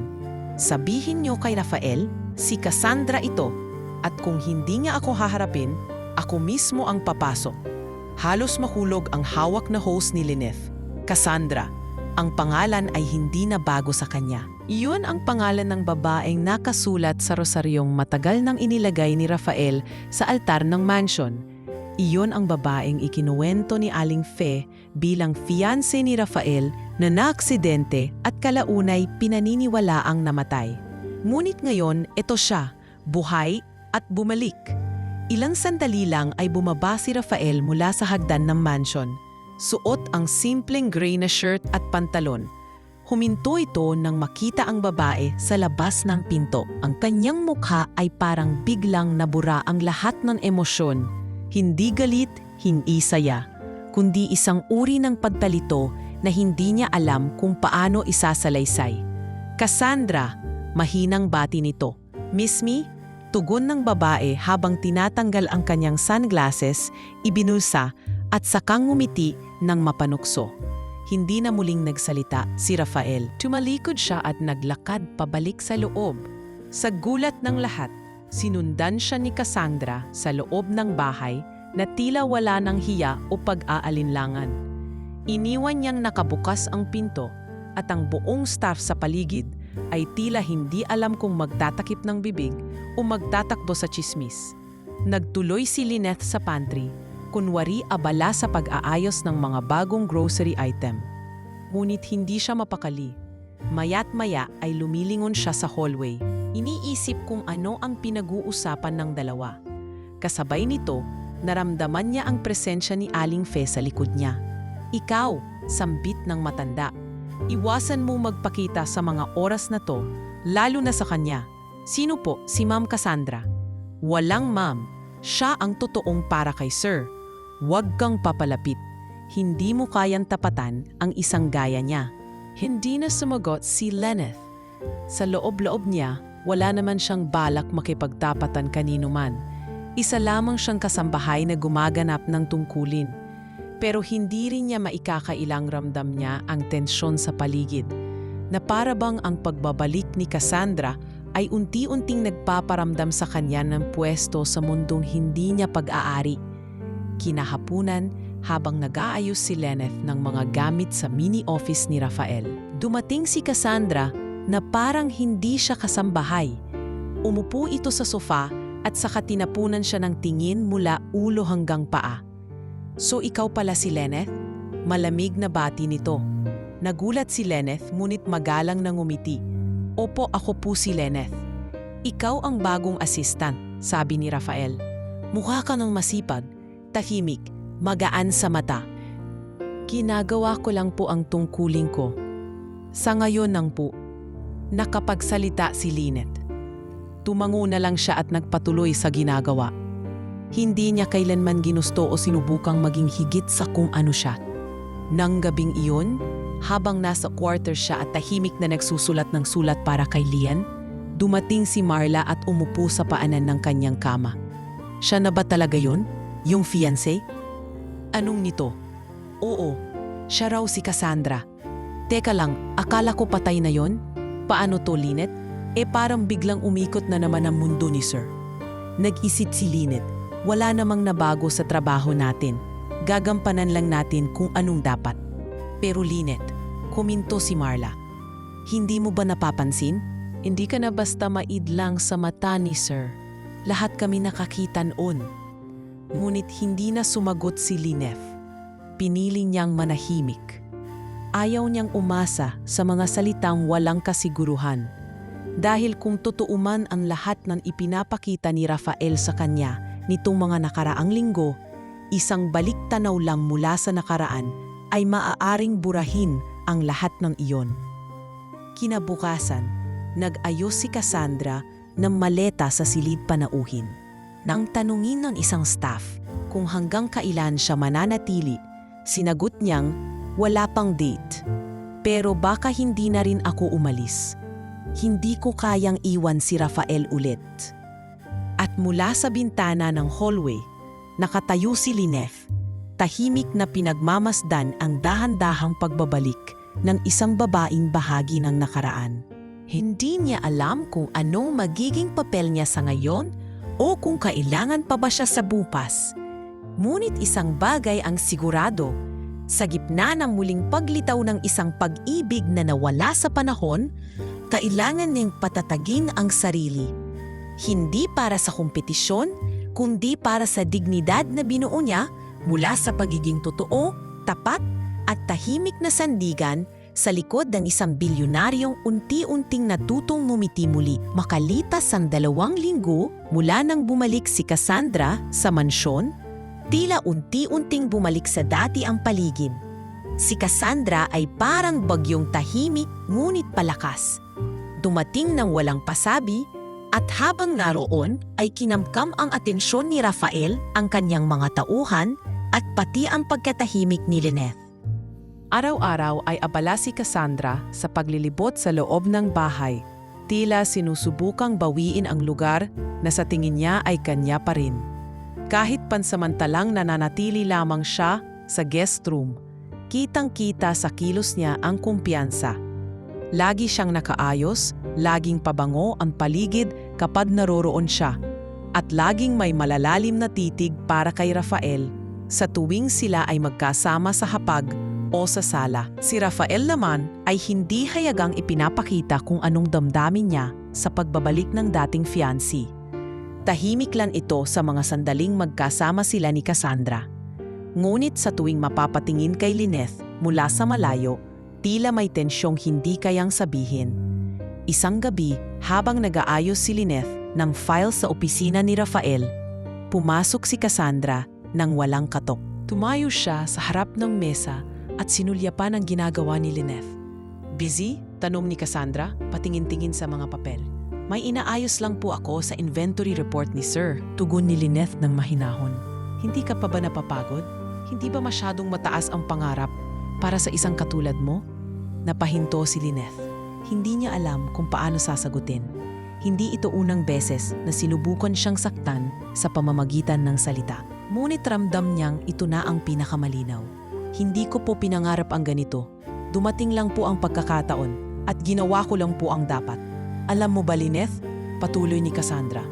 "Minsan kahit gaano ka kabait, kung wala ka sa tamang lugar, magiging kasalanan pa rin ang presensya mo." Mabigat ang dibdib ni Lynette habang tinatapos ang sinasabi ni Cassandra. Hindi niya kailanman pinagkainggitan ang babae. Hindi niya rin inangkin ang anumang hindi sa kanya. Pero bakit parang siya pa ang pinagbabayaran?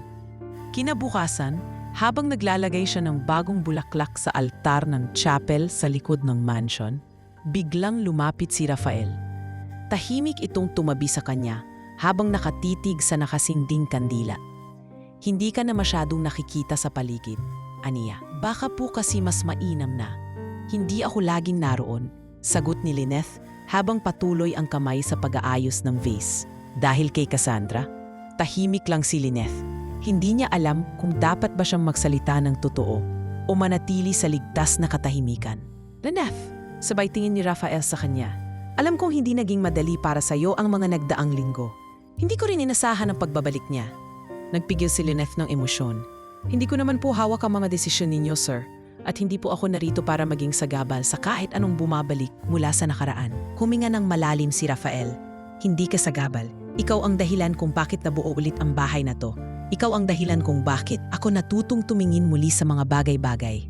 Pero alam ni Lynette sa sarili niya, minsan kahit gaano ka pa kaimportante, may mga pagkakataong hindi ikaw ang pipiliin. Sa gabing iyon, habang nagsusulat siya ng liham para kay Lian, nagdesisyon siya. Kailangan niyang bumalik muna sa Bicol. Hindi para takasan ang nararamdaman niya, kundi para unahin ang dapat, ang pamilya niya, ang sarili niya, at ang kapayapaang nawawala sa kanya mula nang bumalik si Cassandra. Kinabukasan habang nakaupo si Rafael sa veranda, dala ni Lynette ang isang sobre. "Sir, ito po ang notice ko. Hihingi po sana ako ng ilang linggong pahinga. Kailangan ko pong umuwi sa probinsya. Kailangan po ako ni Papa." Hindi agad nagsalita si Rafael. Binuksan niya ang sobre at binasa ang maikling liham. "Tuluyan ba to, Lynette?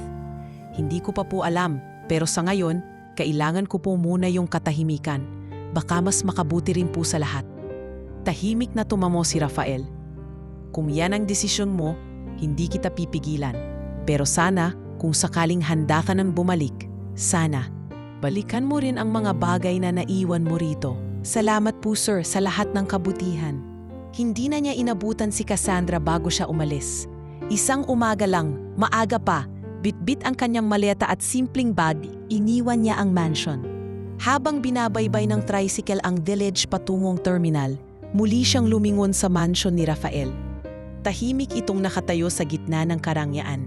Ngunit sa kanya, isa itong lugar kung saan siya unang naging mahalaga. Pagdating sa Bicol, sinalubong siya ni Lian at ni Mang Nestor na kahit mahina pa rin ay nakangiti. "Ate, salamat at umuwi ka." Yakap ni Lian habang pilit na hindi umiyak. "Hindi ako pwedeng mawala sa inyo, Lian. Kayo ang dahilan kung bakit ako lumalaban." Sa mga sumunod na linggo, muling naging abala si Lynette sa pag-aalaga sa ama, pagtulong sa karinderya ng tiyahin, at paminsan-minsang pagtuturo sa mga batang kapitbahay na hirap sa pagbasa. Tahimik ang buhay pero may kabuuan. Tuwing gabi, nakaupo siya sa labas ng bahay habang nakatingin sa langit. Iniisip niya si Rafael. Iniisip kung kamusta na ang bahay, kung tinanggap ba ng tuluyan si Cassandra. Hindi niya alam ang sagot. Hindi rin niya alam kung kailan siya babalik, pero alam niya ito, sa kanyang pag-alis, hindi siya tumiwalag, kundi pumili lamang ng panahon dapat ilaan para sa sarili, para sa pamilya, at para sa katahimikang muling bubuo sa kanya. Dahil ang halaga ng isang tao ay hindi nasusukat sa kung saan siya pinili, kundi kung paano siyang natutong piliin ang sarili niyang kapayapaan. Ilang linggo na ang lumipas mula nang umalis si Lynette sa mansyon at bumalik sa Bicol. Sa gitna ng simpleng pamumuhay, araw-araw siyang nag-aalaga sa ama, tumutulong sa maliit na karinderyang pinapatakbo ng kanyang tiyahin at tinuturuan sa bahay ang ilang batang kapitbahay na hindi makapasok sa paaralan dahil sa kahirapan. Tahimik ang buhay pero puno ng layunin. Tuwing gabi habang nakaupo sa lumang silya sa balkonahe, madalas niyang tanungin ang sarili. Kamusta na kaya si Sir Rafael? Hindi na siya umaasa ng kahit anong balita. Ni minsan ay hindi niya sinubukang tumawag. Iniwasan niyang buksan ang anumang maaaring magbalik ng damdaming iniwan niya sa Maynila. Hanggang isang araw, isang di pamilyar na SUV ang huminto sa tapat ng bahay nila. "Lynette," sigaw ni Lian habang mabilis na pumasok sa loob. "Ate, may dumating na malaking sasakyan. Parang artista yung bumaba." Natatayo si Lynette. Lumabas siya ng bahay at nanlaki ang mga mata nang makita ang pamilyar na figura ng isang lalaking bihis na bihis. Simpleng polo at slacks, ngunit may tindig ng isang taong hindi mo inaasahang masilayan sa baryo. Si Rafael. At sa kanyang likod, may dalang brown bag at isang rosaryo na nakasabit sa pulso. Si Rafael? Halos pabulong na tanong ni Lynette, hindi makapaniwala. "Akala ko hindi mo na ako kilala." Tugon ni Rafael, bahagyang nakangiti. Agad niyang nilapitan ang lalaki. Hindi alam kung yayakapin, tatakpan ang mukha o tatakbo palayo. Sa halip, nanatili siyang nakatayo, hindi makakilos. "Bakit po kayo nandito?" "Dahil hindi na ako mapalagay. Hindi ko na kaya yung tahimik sa bahay. Mula nang kumalis ka, Lynette, parang may nawawala." Napatitig si Lynette sa mga mata ni Rafael. Sa likod ng maaliwalas nitong mukha, nakita niya ang pagod, ang pananabik, at ang totoo. Hindi ito isang formal na pagbisita. kundi isang pusong sabik na makiang muli ang taong matagal na niyang kinikimkim sa damdamin. Inaasahan ko po bang babalik pa kayo roon? Mahinang tanong ni Lyneth, hindi makatingin ng diretso. Hindi. Dahil ako ang lumapit ngayon, hindi ko na hinihintay ang pagbabalik mo. Ako ang sumunod. Inanyayahan siya ni Lyneth na pumasok sa loob ng bahay.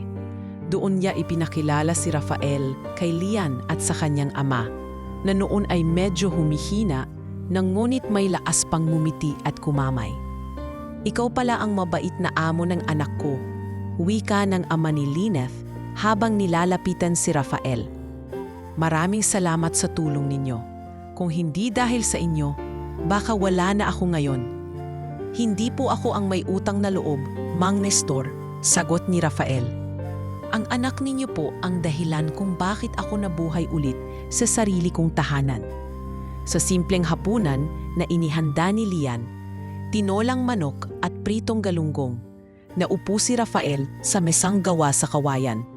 Hindi alintana ang kawalan ng aircon o mamahaling kubyertos. Sa gabing iyon, tumawa siya ng totoo. Humigop siya ng sabaw na hindi mula sa hotel. Nakinig siya sa kwento ni Lian tungkol sa kanyang mga guro at pangarap. Sa gitna ng simpleng tahanan, nakita ni Rafael ang bagay na matagal na niyang hindi nasisilayan. Ang pamilya. Kinagabihan, habang nasa may balkonahe sina Rafael at Lyneth, tahimik silang nakatitig sa mga bituin. Walang ingay kundi ang huni ng mga kuliglig at ihip ng hangin mula sa ilog. Wala kang cellphone? Tanong ni Rafael. Basag ang katahimikan. Mayroon, pero luma na, madalas walang signal dito. Paano mo ako bamalikan kung sakaling naisipan mong bumalik? Hindi agad sumagot si Lyneth. Sa halip, itinuro niya ang langit. Kapag tahimik na ang gabi at walang ulan, Nagdadasal ako. Alam ko namang mararating ng panalangin kahit saan. Napangiti si Rafael. Kaya pala hindi ako matahimik sa Maynila. baka nadinig ko ang panalangin mo. Lumipas ang gabi sa mahahabang kwento, ngiti at tahimik na pagtanggap. Sa pag-uwi ni Rafael sa tinutuluyan niyang hotel kinabukasan, iniwan niya kay Lyneth ang isang simpleng pahayag. Hindi kita pinilit noon, Lyneth, pero ngayon gusto kong malaman mo kung babalik ka, hindi ka nakasambahay sa bahay ko. Gusto kong bumalik ka, hindi para magtrabaho, kundi para tumabi. Tumigil si Lyneth, pinapatitigan si Rafael. Hindi niya akalaing maririnig niya ang mga salitang iyon mula sa lalaking dating nakatayo sa tuktok ng hagdan, malamig, mailap at tila walang lugar para sa pag-ibig. Hindi ko pa po alam ang sagot, sir. Huwag mo na akong tawaging sir, Rafael lang. Hindi ko pa po alam ang sagot, Rafael. Pero ang alam ko, ito ang unang beses na naisip kong hindi lang pala sa mansyon ako nabuhay, kundi sa puso mo rin. Tumayo si Rafael at bahagyang yumuko, sapat na yan para umasa. At habang paalis ang sasakyan ni Rafael, tinanaw siya ni Lyneth sa may kalsadang putikan. Sa kamay niya'y hawak pa rin ang rosaryong unang iniwan ni Rafael sa altar ng mansyon. Simbolo ng pananalig na sa kabila ng distansya at katahimikan, may mga pusong kusang naglalakbay pabalik sa isa't isa. Makaraan ang pagbisita ni Rafael sa Bicol, tila naging mas magaan ang pakiramdam ni Lyneth. May kasamang tuwa at kaba ang bawat alaala ng pag-uusap nila sa ilalim ng bituin at sa bawat oras na naaalala niya ang sinabi nitong gusto kitang gumalik hindi para magtrabaho kundi para tumabi, para bang may lumalambot na bahagi sa kanyang puso. Ngunit bago pa siya makapagdesisyon, isang panibagong dagok ang dumating, isang itim na kotse ang huminto sa tapat ng bahay nila. At mula rito ay bumaba si Cassandra kasamang isang abogadong naka-Amerikana. Nagulat si Lyneth. Hindi niya inaasahan na sa mismong bahay nila sa Bicol darating ang dating fiancé ng lalaking unti-unting pumapasok sa kanyang puso. Magandang araw, malamig na bati ni Cassandra habang nilalapitan siya. Hindi mo ako inaasahan, ano? Ano pong kailangan ninyo? Anong ni Lyneth? Pilit na pinananatiling mahinahong ang boses. Hindi ako magtatagal. Gusto ko lang iparating sa iyo ng harapan na hindi pa huli ang lahat para itama ang mali. Sagot ni Cassandra habang tumingin sa paligid, tila sinusuri ang kalagayan ng bahay. Alam kong bumisita si Rafael dito. At sa tingin ko, alam mo rin kung anong ibig sabihin noon. Hindi ko alam kung ano pong pinapahiwatig ninyo, pero wala akong nilalapastangan. Wala akong kinuha. Mariing tugon ni Lyneth. Numiti si Cassandra, ngunit malamig. Hindi mo kailangang kumuha. Minsan, sapat nang maging andyan ka para mawala ang lahat ng pinaghirapan ng iba. Kaya ako nandito. Dala ko ang abogadong magpapatunay na kung hindi ka lalayo kay Rafael, mapipilitan akong magsampa ng demanda. Demanda? Nanlaki ang mata ni Lyneth. Sa anong dahilan? Destruction of character, influence, manipulasyon. May sapat kaming ebidensya, mga litrato, ulat mula sa staff at mismong pagkumpirma ni Rafael na naging malapit kayo habang wala ako. Hindi makapagsalita si Lyneth. Alam niyang walang basihan ang mga iyon. Ngunit sapat na ang pangalan ni Cassandra at ang koneksyon nito upang gumawa ng gulo sa buhay niya, sa buhay nilang mag-aama. Hindi mo na kailangang humantong sa korte. Dagdag ni Cassandra, layuan mo lang siya. Umalis ka sa eksena. Baka sakaling lumambot pa ang puso ko. Naiwan si Lyneth sa harap ng bahay nila, nanginginig ang mga kamay. Hindi siya lumaban, hindi siya sumigaw. Ngunit nang umalis ang sasakyan, agad siyang pumasok sa loob at naupo sa harap ng kanyang ama. Pa, mahina niyang tawag. Anong gagawin ko? Anak, wika ni Mang Nestor habang hinahaplos ang likod ng dalaga. Ang katotohanan, hindi kailangan ipagsigawan. Pero minsan kailangan mong ipaglaban. Pero paano pa? May abogado sila, may pangalan sila. Ako, isa lang akong anak ng mangingisda, isang maid. Hindi mo kailangan maging abogado para ipaglaban ang sarili mo. Kailangan mo lang manatiling totoo. At kung talagang may halaga ka sa puso ng taong yon, hindi ka niya basta iiwan sa ganitong laban. Lumipas ang 2 araw. Tahimik si Lyneth. Hindi siya kumain ng maayos. Hindi rin siya lumabas ng bahay. Pinili niyang manahimik habang iniisip kung dapat ba siyang magsabi kay Rafael tungkol sa pagbabanta ni Cassandra. Ngunit bago pa siya makapagdesisyon, isang SUV muli ang huminto sa tapat ng bahay. Bumaba mula rito si Rafael. Seryoso ang mukha at halatang may alam na. Lyneth, tawag niya. Nakausap ko si Cassandra. Alam ko ang ginawa niya. Hindi ko na siya mapipilit magbago, pero hindi ko hahayaan na takutin ka. Lumabas si Lyneth sa pintuan. Nanatiling nakatayo. Sir Rafael, hindi na Sir. Rafael na lang. Rafael, ayokong madamay ang pamilya ko sa gulo. Ayokong limala ito. Hindi mo kasalanan ng lahat ng to, Lyneth. Ako ang may kasalanan. Ako ang hindi nagsabi ng malinaw kay Cassandra noon pa. Ako ang nagpaiwan ng mga tanong. Pero ngayon, ako ang aayos sa lahat ng ito. Paano mo yun gagawin? Mahinang tanong niya. Sasampahan ko siya ng countersuit. Harassment, false accusation. May mga ebidensya rin ako, Lyneth. Hindi siya ang may hawak ng kapangyarihan sa sitwasyong ito. At hindi ko hahayaang mawalan ka ng tiwala sa sarili mo dahil lang sa pangalan niya. Tuluyang pumatak ang luha ni Lyneth. Hindi niya alam kung dahil sa takot o sa ginhawa ng pagkakaunawa. Ngunit isa lang ang sigurado niya. Hindi siya naginisa sa laban. Ilang araw ang lumipas. Sa tulong ng abogado ni Rafael, isang legal na sagot ang naipasa sa tanggapan ng abogado ni Cassandra. Naging formal na ang mga hakbang para pigilan ang anumang pananakot mula sa kampo ng babae. Sa bawat araw na lumilipas, mas lalong naging malinaw kay Lyneth na hindi lang siya basta taong napansin. Isa siyang taong pinili, kahit mahirap, kahit tahimik, kahit hindi kapantay sa lipunan. At sa ilalim ng dapitapon, habang hinihipan ng hangin ang mga dahon ng mangga, lumaban si Lyneth sa katahimikan. At sa pagkakataong iyon, nanalo siya. Hindi sa korte, kundi sa sarili niyang dangal. Nang lumipas ang mga linggo, matapos ang bantang kaso ni Cassandra at ang legal na paninindigan ni Rafael, tila unti-unting bumalik ang katahimikan sa buhay ni Lyneth. Hindi na ring muling nagpakita si Cassandra sa kanilang bahay sa Bicol at ayon na rin kay Rafael, ay umalis na ito patungong Singapore. Ayon pa sa abogado ni Rafael, ibinasura ng korte ang reklamo dahil kulang sa ebidensya at pawang personal na galit lamang ang motibo. Isang hapon, habang nag-aayos si Lyneth ng mga gamit sa karinderya ng kanyang tiyahin, dumating si Rafael. Simpleng bihis, naka-jeans at plain na polo, walang kasamang driver, walang entourage. Sa pagdating nito, tila nabuhay ang buong paligid. Napatingin ang mga kapitbahay at ang ilan ay napahinto pa sa pagtitinda ng gulay sa gilid ng daan. Ngunit si Rafael, gaya ng dati, tahimik lamang na lumapit kay Lynette.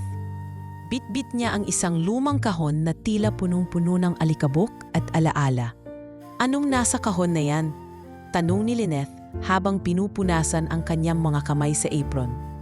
"Mga alaala," sagot ni Rafael, "at ilang bagay na matagal ko nang gustong ibahagi sa iyo." Dinala ni Rafael ang kahon sa loob ng bahay. Sa sala, habang nakaupo sila sa lumang sofa ng pamilya ni Lynette, isa-isa niyang inilabas ang laman nito. Mga lumang sulat, black and white na litrato, at isang maliit na diary na balat ng kalabaw ang cover. Matagal ko nang gustong ipaliwanag ang lahat, hindi lang tungkol kay Cassandra, kundi pati sa akin, sa kung bakit ako naging ganon. Malamig, sarado, mahirap lapitan. Simulang kwento ni Rafael, tahimik lang si Lynette. Habang unti-unting binubuksan ni Rafael ang mga piraso ng nakaraan na matagal niyang ikinubli. Nung teenager ako, iniwan kami ng ama ko. Ipinagpalit niya kami sa ibang pamilya. Naiwan sa akin ang responsibilidad, sa ina ko, sa dalawang nakababatang kapatid. Doon nagsimula ang lahat. Hindi ako naging bata. Naging provider ako kaagad. Wala akong panahon para sa sarili. Kinuha niyang isa sa mga sulat at iniabot kay Lynette. Yan ang unang liham na isinulat ko kay Mama noong iniwan kami ni Papa. Hindi ko yan kailanman ipinadala. Natakot akong maramdaman ng sarili kong ina ang sakit ng anak niya, kaya itinago ko na lang. Binasa ni Lynette ang sulat, tahimik ngunit ramdam ang bigat ng bawat salitang isinulat.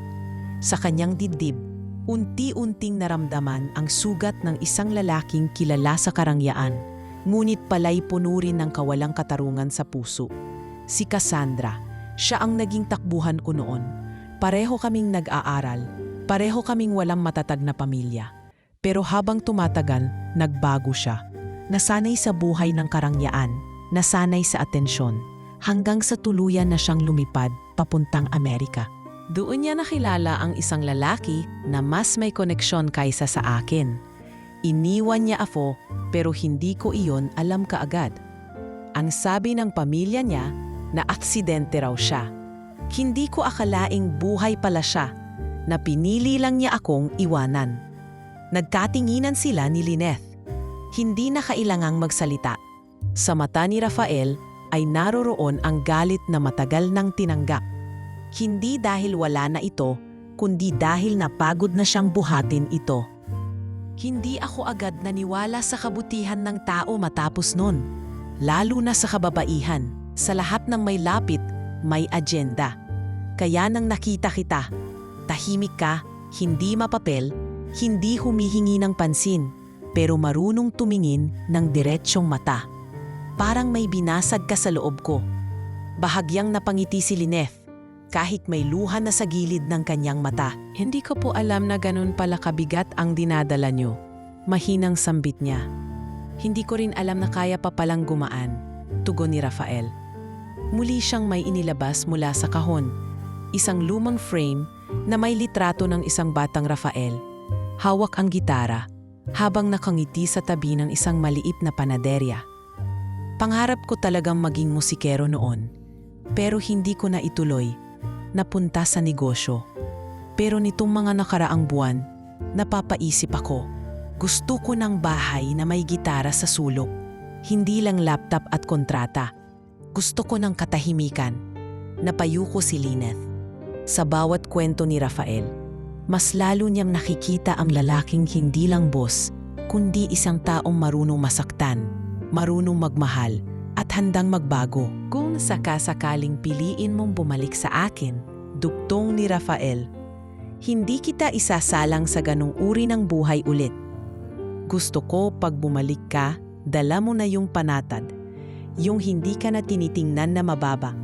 Kasi Hindi ka mababa. Sa lahat ng taong dumaan sa bahay ko, ikaw ang nagbigay ng liwanag. Napatulo ang luha ni Lyneth, hindi dahil sa lungkot, kundi sa dami ng damdaming ngayon niya lang narinig mula sa isang lalaking dati tahimik lang sa kanyang likuran. Rafael, bulong niya, hindi pa ako sigurado kung kailan. Pero sa bawat araw na lumilipas, mas lalo kong naiintindihan ang dahilan kung bakit kita hinangaan. Hindi sa yaman, hindi sa estado, kundi sa tapang mong humarap sa sarili mong kahinaan. Hindi na sumagot si Rafael. Tiningnan lang niya si Lyneth sa kamarahang humawak sa kamay nito. Hindi kita minamadali, pero gusto kong malaman mo na sa bawat araw na lalampas, ikaw ang hinihintay kong bumalik. At sa tahimik na gabi sa simpleng bahay sa Bicol, sa gitna ng mga sulat at alaala ng nakaraan, may bagong kwentong nabubuo.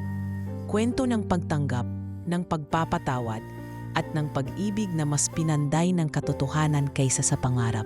Pagkatapos ng gabing iyon na puno ng pagbubunyag ng nakaraan ni Rafael, tahimik lang si Lyneth.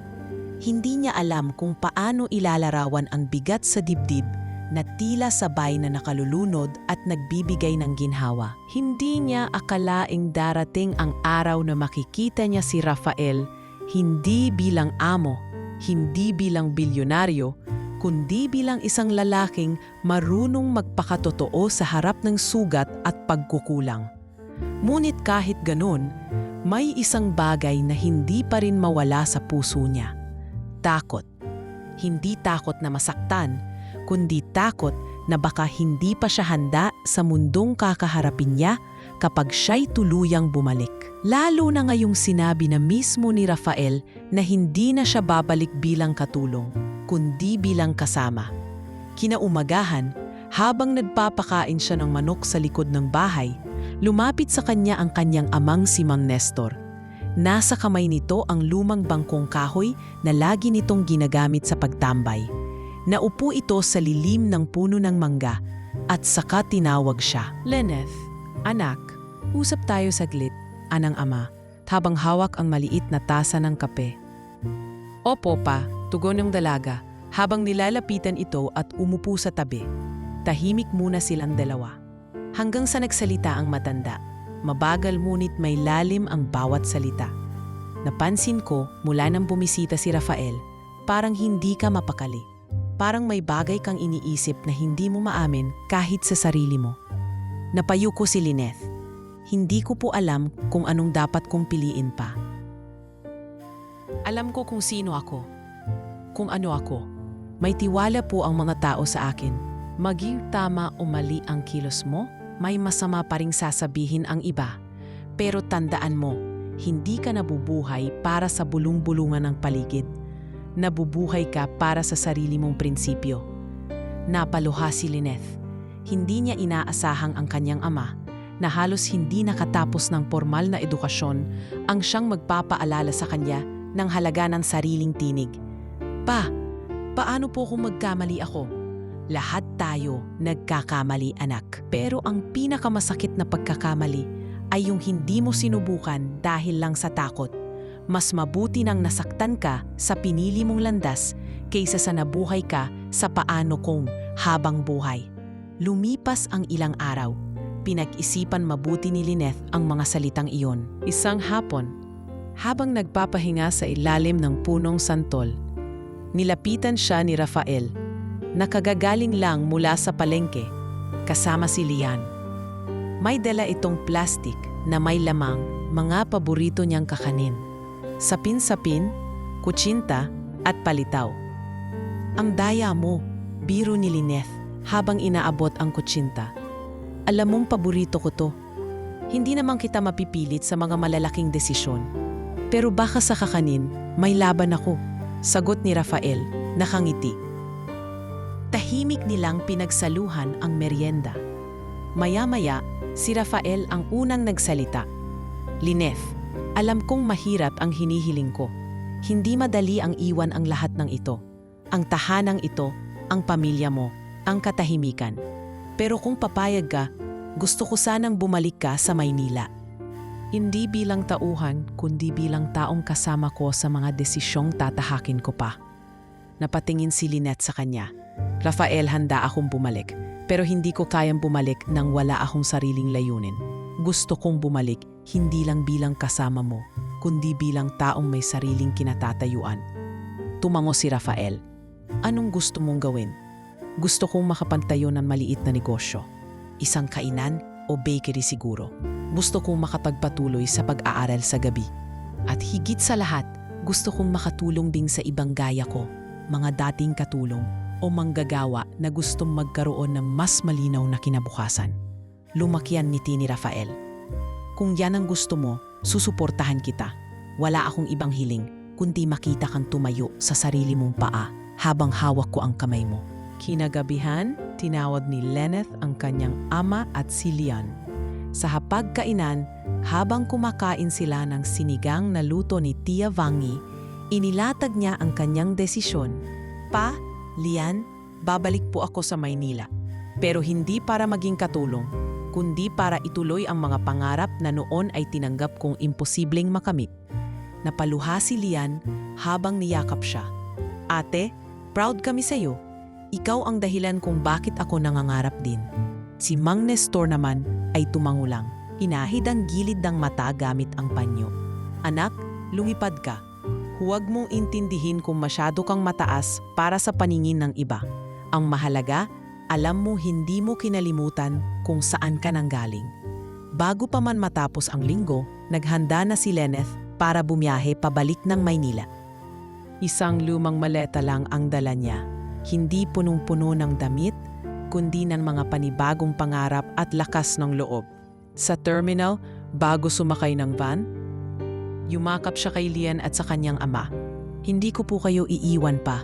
Hindi man ako araw-araw nandito, pero kayo pa rin ang dahilan kung bakit ko to ginagawa. Pagdating nila ni Rafael sa Maynila, hindi siya sa mansyon dinala ng lalaki. Sa halip, pinuntahan nila ang isang maliit ngunit maaliwalas na commercial space sa isang barangay malapit sa mga paaralan. Dito, wika ni Rafael, gusto kong magsimula ka. Napatingin si Lynette. Sa harap niya ay isang bakanteng pwesto na may lumang signage ng bakery. Ngunit sa kanyang mga mata, ito'y ilatahanan ng lahat ng panimulang kanyang inaasam. Rafael, salamat. Hindi ko po alam kung anong nagawa ko para mapagkatiwalaan ng ganito. Hindi mo kailangang gawin ang lahat para maging karapat-dapat. Minsan, sapat na yung pagiging totoo mo. At sa sandaling iyon, habang pinapasok nila ang bagong espasyong babiging simbolo ng kanyang panibagong yugto, ramdam ni Lynette na wala na siyang kailangang patunayan kanino man. Babalik siya sa Maynila bilang dating kasambahay, kundi bilang babaeng marunong pumili ng sarili niyang direksyon. At sa huli, ng isang lalaking hindi kailanman kumitil sa kanyang mga pangarap, kundi tumindig kasama niya para ito'y mabuo. Pagkalipas ang halos 2 buwan mula nang bumalik si Lynette sa Maynila, tuluyan ng unti-unting nababago ang direksyon ng kanyang buhay. Mula sa pagiging simpleng katulong sa mansyon ng pinakamisteryosong bilyonaryo sa lungsod, siya na ngayon ay may inaayos na bagong panimula, isang maliit na bakery na nakatayo sa isang sulok ng mataong barangay sa Quezon City. Unti-unti niya itong pinupuno hindi lang ng tinapay kundi ng layunin. Hindi naging madali ang lahat. Minsan, bumibigay ang katawan niya sa pagod. Sa araw ay nag-aasikaso siya ng layout, supplier, permit at budget. Sa gabi ay nagbabasa ng modules online dahil gusto niyang ituloy ang kanyang pangarap na makatapos kahit ANS o vocational courses man lang. Sa lahat ng ito, laging naroon si Rafael. Hindi para kontrolin, kundi para suportahan. Hindi siya namamagitan sa mga desisyon ni Lynette, kundi nagbibigay ng tiwala at lakas ng loob. Isang Sabado ng hapon, habang nasa site siya ng bakery at pinapanood ang pagkatabit ng signage na may pangalang Tinapay at Tiwala, biglang tumunog ang kanyang cellphone. Si Rafael ang nasa screen. Agad niya itong sinagot. Lynette, nandito ako sa mansion. May konting problema sa mga tauhan. Umuwi ang 2 senior maid, sabay nag-resign si Cook.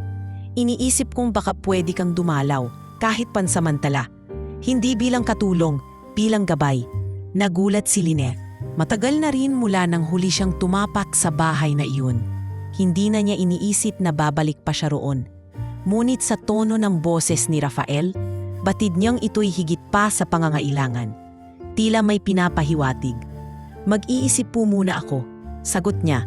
Pero kung kailangan talaga, pupunta ako bukas ng umaga. Kinabukasan, habang sakay ng taxi, tinitingnan ni Lynette ang labas ng bintana. Ang mga pamilyar na daan patungo sa village, ang mga matatayog na puno at ang gate ng bahay ni Rafael. Nang tumigil ang sasakyan sa harap ng mansyon, hindi niya napigilang kabahan. Isang bahagi ng kanyang puso ang tila nanumbalik sa panahong hindi pa malinaw ang kanyang lugar sa bahay na ito. Pagpasok niya, sinalubong siya ng dating hardinero, si Mang Tomas. "Lynette, aba, ikaw na ba yan? Parang tumangkad ka ah." Napatawa siya. "Ikaw talaga, Mang Tomas. Hindi po ako tumangkad. Nagkalakas lang siguro ng loob." Pagpasok niya sa loob ng bahay, agad niyang naamoy ang pamilyar na halimuyak ng kahoy, mga bulaklak sa vase, at ang tila laging preskong paligid ng malaking sala. Ngunit may isang pagkakaiba, mas tahimik ngayon. Wala ang dating ingay ng maraming staff. Wala ring si Aling Fe, na ayon kay Rafael ay nag-retire na at umuwi sa probinsya. Habang naglalakad siya sa hallway, sumalubong sa kanya si Rafael. Nakasuot ito ng simpleng polo at jeans, hawak ang isang clipboard. Umiti ito nang makita siya. "Ang ganda mo pa rin sa simpleng bihis," bati nito. "Baka masanay ka, Rafael?" biro ni Lynette. Hindi na ako nag-aayos para sa trabahong mayon, kundi para sa sariling negosyo." Kung ganon, lalo kang kamangha-mangha kasi nag-aayos ka para sa sarili mong pangarap. Pumasok sila sa kusina na dati punong-puno ng galaw. Ngayon, halos walang tao. 2 bagong katulong lang ang nakita niyang nagwawali sa gilid. Ang ilang kagamitan ay nakatakip ng tela. "Ganito nakahimik dito ngayon?" tanong ni Lynette habang pinagmamasdan ang paligid. Matapos mong umalis, nag-resign din ang ilang matagal na staff. Ang sabi nila, iba na ang timpla ng bahay. Hindi ko agad naintindihan kung anong ibig sabihin nun, pero sa pagdaan ng panahon, na-realize ko, hindi pala ako nawalan ng mga tao. Nawalan ako ng sigla. Ikaw yung siglang yun. Hindi na sumagot si Lynette. Sa halip, nilapitan niya ang isang istante kung saan naroon pa rin ang lumang frame ng larawan ng yumaong ina ni Rafael. Hinawakan niya ito at binati sa isip. "Mamayang gabi, may dinner sa garden," patuloy ni Rafael. "Gusto kong makilala ka ng mga bagong board members ko sa foundation. Hindi para ipakilala bilang dating maid. Gusto kong ipakilala ka bilang partner ko." Napalingon si Lynette. "Partner? Sa negosyo po?" "Sa lahat. Sa advocacy, sa buhay, sa puso." Hindi niya alam kung ano ang isasagot. Sa halip, numiti siya ng marahan at nagsimulang tumulong sa pagsasaayos ng dining area. Naging natural lang sa kanya ang pag-aayos ng mesa, paglalagay ng centerpiece, at pag-aayos ng ilaw sa paligid ng hardin. Parang walang nagbago, maliban sa isang mahalagang bagay. Hindi na siya iniutusan. Siya na ngayon ang kinokonsulya. Habang lumulubog ang araw, nagsimula nang dumating ang mga bisita. Mga kilalang pangalan sa social enterprise, ilang mamamahayag at mga matataas na kawani mula sa ibang NGO. Isang babae ang lumapit kay Rafael at tinanong, "So, is this your new event coordinator?" Numiti si Rafael, tinapik si Lynette sa likod, at mahinang sagot, "Hindi po, siya po ang dahilan kung bakit muli akong nagkaroon ng direksyon." Nagulat ang babae at napatingin kay Lynette. "Ikaw pala si Lynette, ang dami ko nang narinig tungkol sa'yo. Ngayon lang kita nakita, at ngayong nakita kita, alam kong lahat ng sinabi nila, totoo." Lumapit si Rafael at bumulong kay Lynette habang abala ang mga bisita sa pagkain. "Marami tang dadating sa buhay mo, Lynette. Pero sana, kahit sa lahat ng darating, ako pa rin ang pipiliin mong kapiling." Sa gitna ng mga ilaw ng garden at tunog ng mga halakhak, ramdam ni Lynette ang init sa kanyang dibdib. Isa siyang dating katulong na ngayon ay pinakilala sa mundo hindi dahil sa kasuotan o apelyido, kundi dahil sa kung sino siya. Isang babaeng nagpursige, nagtiis at nagpatuloy. At habang tinitingnan niya ang mansyon na minsang kinatatakutan niya, napangiti siya. Hindi lang siya bumalik. Bumalik siya ng taas noo, dala ang bagong pagkatao at bagong pangarap na hindi na kailanman aalisin. Isang linggo ang lumipas mula nang muling bumalik si Lynette sa mansyon ni Rafael. At tila hindi lamang ito simpleng pagbabalik. Ito ay pagbubukas ng panibagong yugto sa kanilang dalawa. Habang abala siya sa pagpapatuloy ng pagtatayo ng kanyang bakery, hindi niya namamalayang mas madalas na silang mag-usap ni Rafael. Hindi na ito katulad ng dati na puro utos at trabaho. Ngayon ay may kasamang tanong, pakikinig at paghanga. Isang hapon, habang tinutulungan ni Rafael si Lynette sa pag-aayos ng ilang dokumento para sa permit ng bakery, napansin niyang tila may bumabagabag sa lalaki. Tahimik ito, hindi tulad ng dati na laging may biro at maikling kwento sa bawat pahina ng papeles. May problema ba? Tanong ni Lynette habang pinipirmahan ang huling dokumento. Umiling si Rafael pero hindi agad sumagot.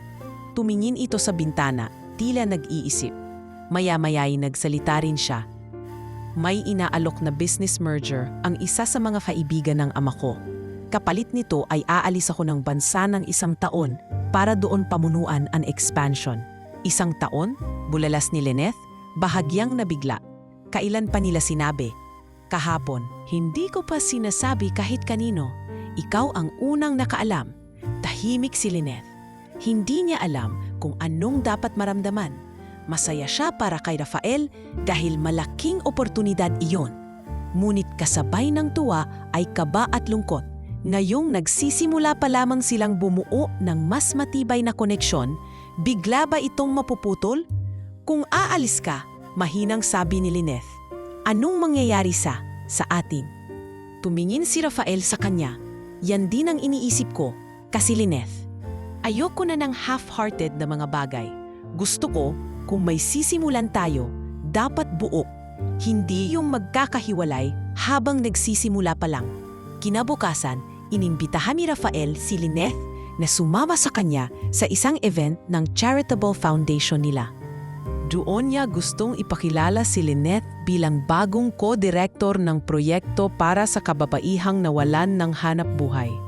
Sa event, habang nagsasalita si Rafael sa harap ng mga donors at partners, proud na proud si Lynette habang nakaupo sa harap, hindi na bilang maid kundi bilang katuwang. At isa sa mga dahilan kung bakit buhay muli ang direksyon ng proyektong ito, wika ni Rafael sa kanyang talumpati, ay dahil sa kababaang loob, sipag at pusong tunay na may manasakit. Kaibigan ko, inspirasyon ko, at sa darating na panahon, sana ay maging higit pa. Si Lynette Santos, palakpakan. Kumurap si Lynette, nanginilid ang luha sa mata. Hindi niya inaasahan na ganoon siya ipakikilala. Hindi niya akalaing may ganong halaga siya sa puso ng isang tulad ni Rafael.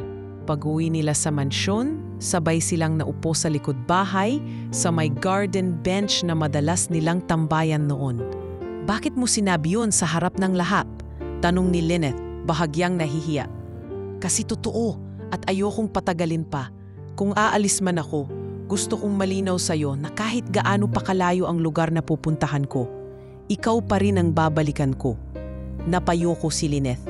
At kung hindi ka bumalik, tumahimik si Rafael. Pagkaraan ng ilang segundo, tumayo siya at hinugot mula sa kanyang bulsa ang isang maliit na kahon. Hindi ito mamahalin. Sa katunayan, simpleng kahon lang ito na may nakaukit na para sa tiwala. Ingat na ingat ako sa desisyong to, wika ni Rafael. Pero kung hindi ko pa ito sasabihin ngayon, baka pagsisihan ko habang buhay. Binuksan ni Rafael ang kahon at lumitaw ang isang singsing. Hindi marangya, pero may disenyong may kahulugan. Isang maliit na puso na may ukit na L+R. Hindi engagement ring, kundi isang pangakong singsing. Wala pa ako sa tamang panahon para humiling ng kasal. Pero gusto kong simulan po sa tama. Hindi bilang amo at katulong, hindi bilang bilyonaryo at ordinaryo, kundi bilang 2 taong parehong may sugat, parehong may pangarap, pero parehong handang sumugal para sa isa't isa. Tumulo ang luha ni Lynette. Hindi siya makapagsalita. Ang mga salitang iyon ang pinakamatapat at pinakamatimbang na narinig niya sa tanang buhay niya. Inabot ni Rafael ang kamay niya. Sasamahan mo ba ako, Lynette? Kahit sa panahon ng distansya? Kahit hindi pa tiyak ang lahat? Tahimik na tumango si Lynette at ipinasuot ni Rafael sa kanya ang singsing.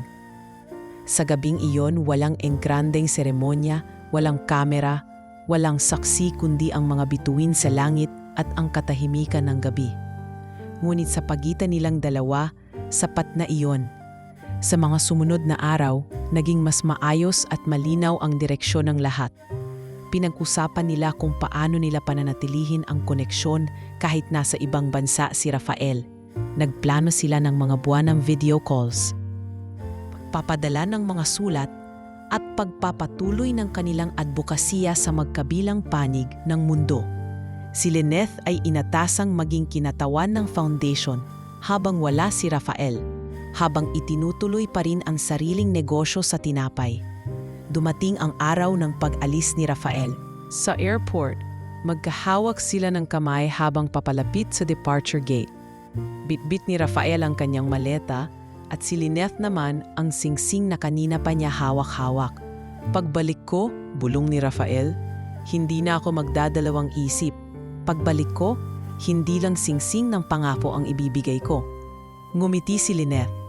At pagbalik mo, ako pa rin ang sasalubong sa'yo dala ang tinapay at panibagong panata.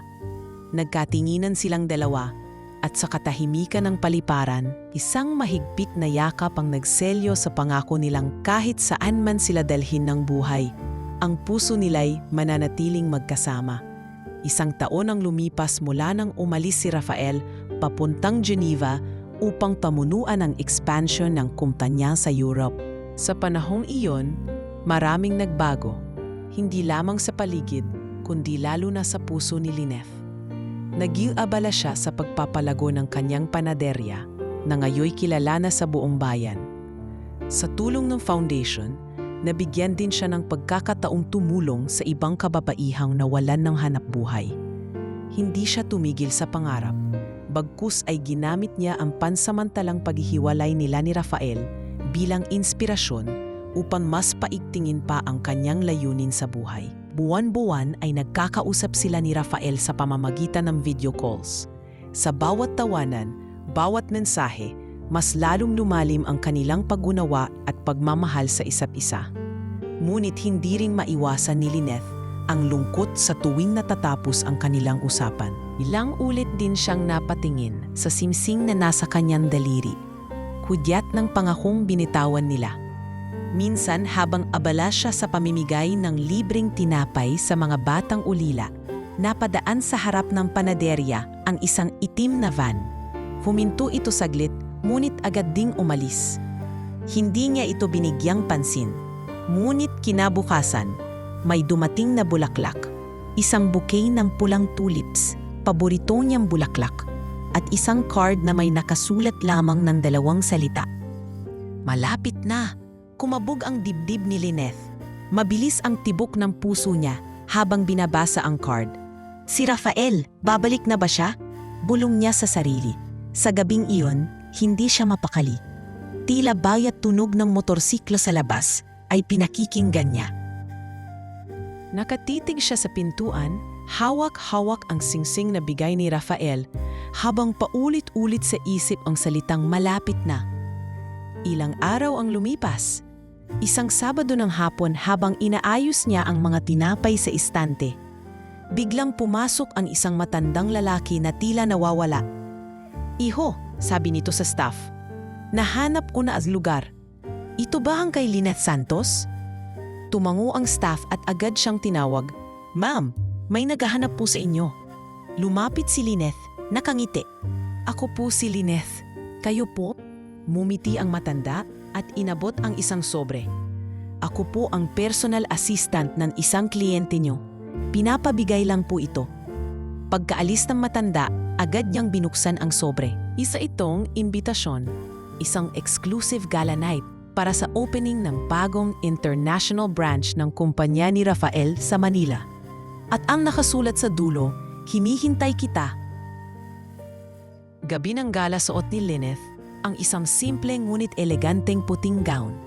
Hindi siya sanay sa mga ganitong okasyon, ngunit ginawa niya ito para kay Rafael. Pagpasok pa lang niya sa ballroom ng hotel, agad siyang napansin ng ilang bisita. Lahat ay tila may pagtataka, ngunit may paggalang din sa kanilang mga mata, hanggang sa may tumawag sa kanya mula sa harapan ng entablado. "Ladies and gentlemen," sabi ng host, "ang taong hindi natin inaasahan ay narito ngayong gabi. Si Miss Lynette Santos, isang ehemplo ng kababaang loob at inspirasyon ng ating CEO." Napatingin si Lynette sa entablado. Doon, lumabas si Rafael, nakasuot ng itim na tuksedo. Gwapo pa rin at mas lalo pang tumikas. Tinapik niya ang mikropono, saka nagsalita. "Hindi ko na patatagalin pa," wika niya habang nakatitig kay Lynette. "Noong iniwan ko kayo dito para magtrabaho sa abroad, alam kong may iiwan din akong bahagi ng puso ko. At ngayon, narito ako hindi lang para sa negosyo, kundi para tuparin ang isang pangako." Lumapit si Rafael sa gitna ng tamblado, dala ang isang maliit na kahon. Gumigil ang oras para kay Lynette habang lumalapit siya. Hindi niya alam kung anong mararamdaman, tuwa, kaba o pag-ibig na umaapaw. Lumuhod si Rafael sa harap niya. "Lynette Santos, 1 taon na ang lumipas, pero bawat araw ay ikaw ang laman ng dasal at pangarap ko. Kung papayagan mo ako, gusto ko na simulan natin ang habang buhay." Na yun na. Binuksan niya ang kahon. Hindi na ito agsingsing ng pangako, kundi isang tunay na engagement ring. May ukit na. Walang iwanan. Nagtilian ang mga tao sa paligid habang tinutulo ang luha ni Lynette. "Oo, Rafael, matagal ko nang hinihintay ito." Itinayo siya ni Rafael at niyakap ng mahigpit. "Hindi na kita iiwan," bulong niya. Makaraan ang ilang buwan, ginanap ang kasal nila sa mismong lugar kung saan unang nagtagpo ang kanilang mga mata. Sa lumang likod-bahay ng mansyon ni Rafael, na ngayon ay isa ng foundation center para sa kababaihan.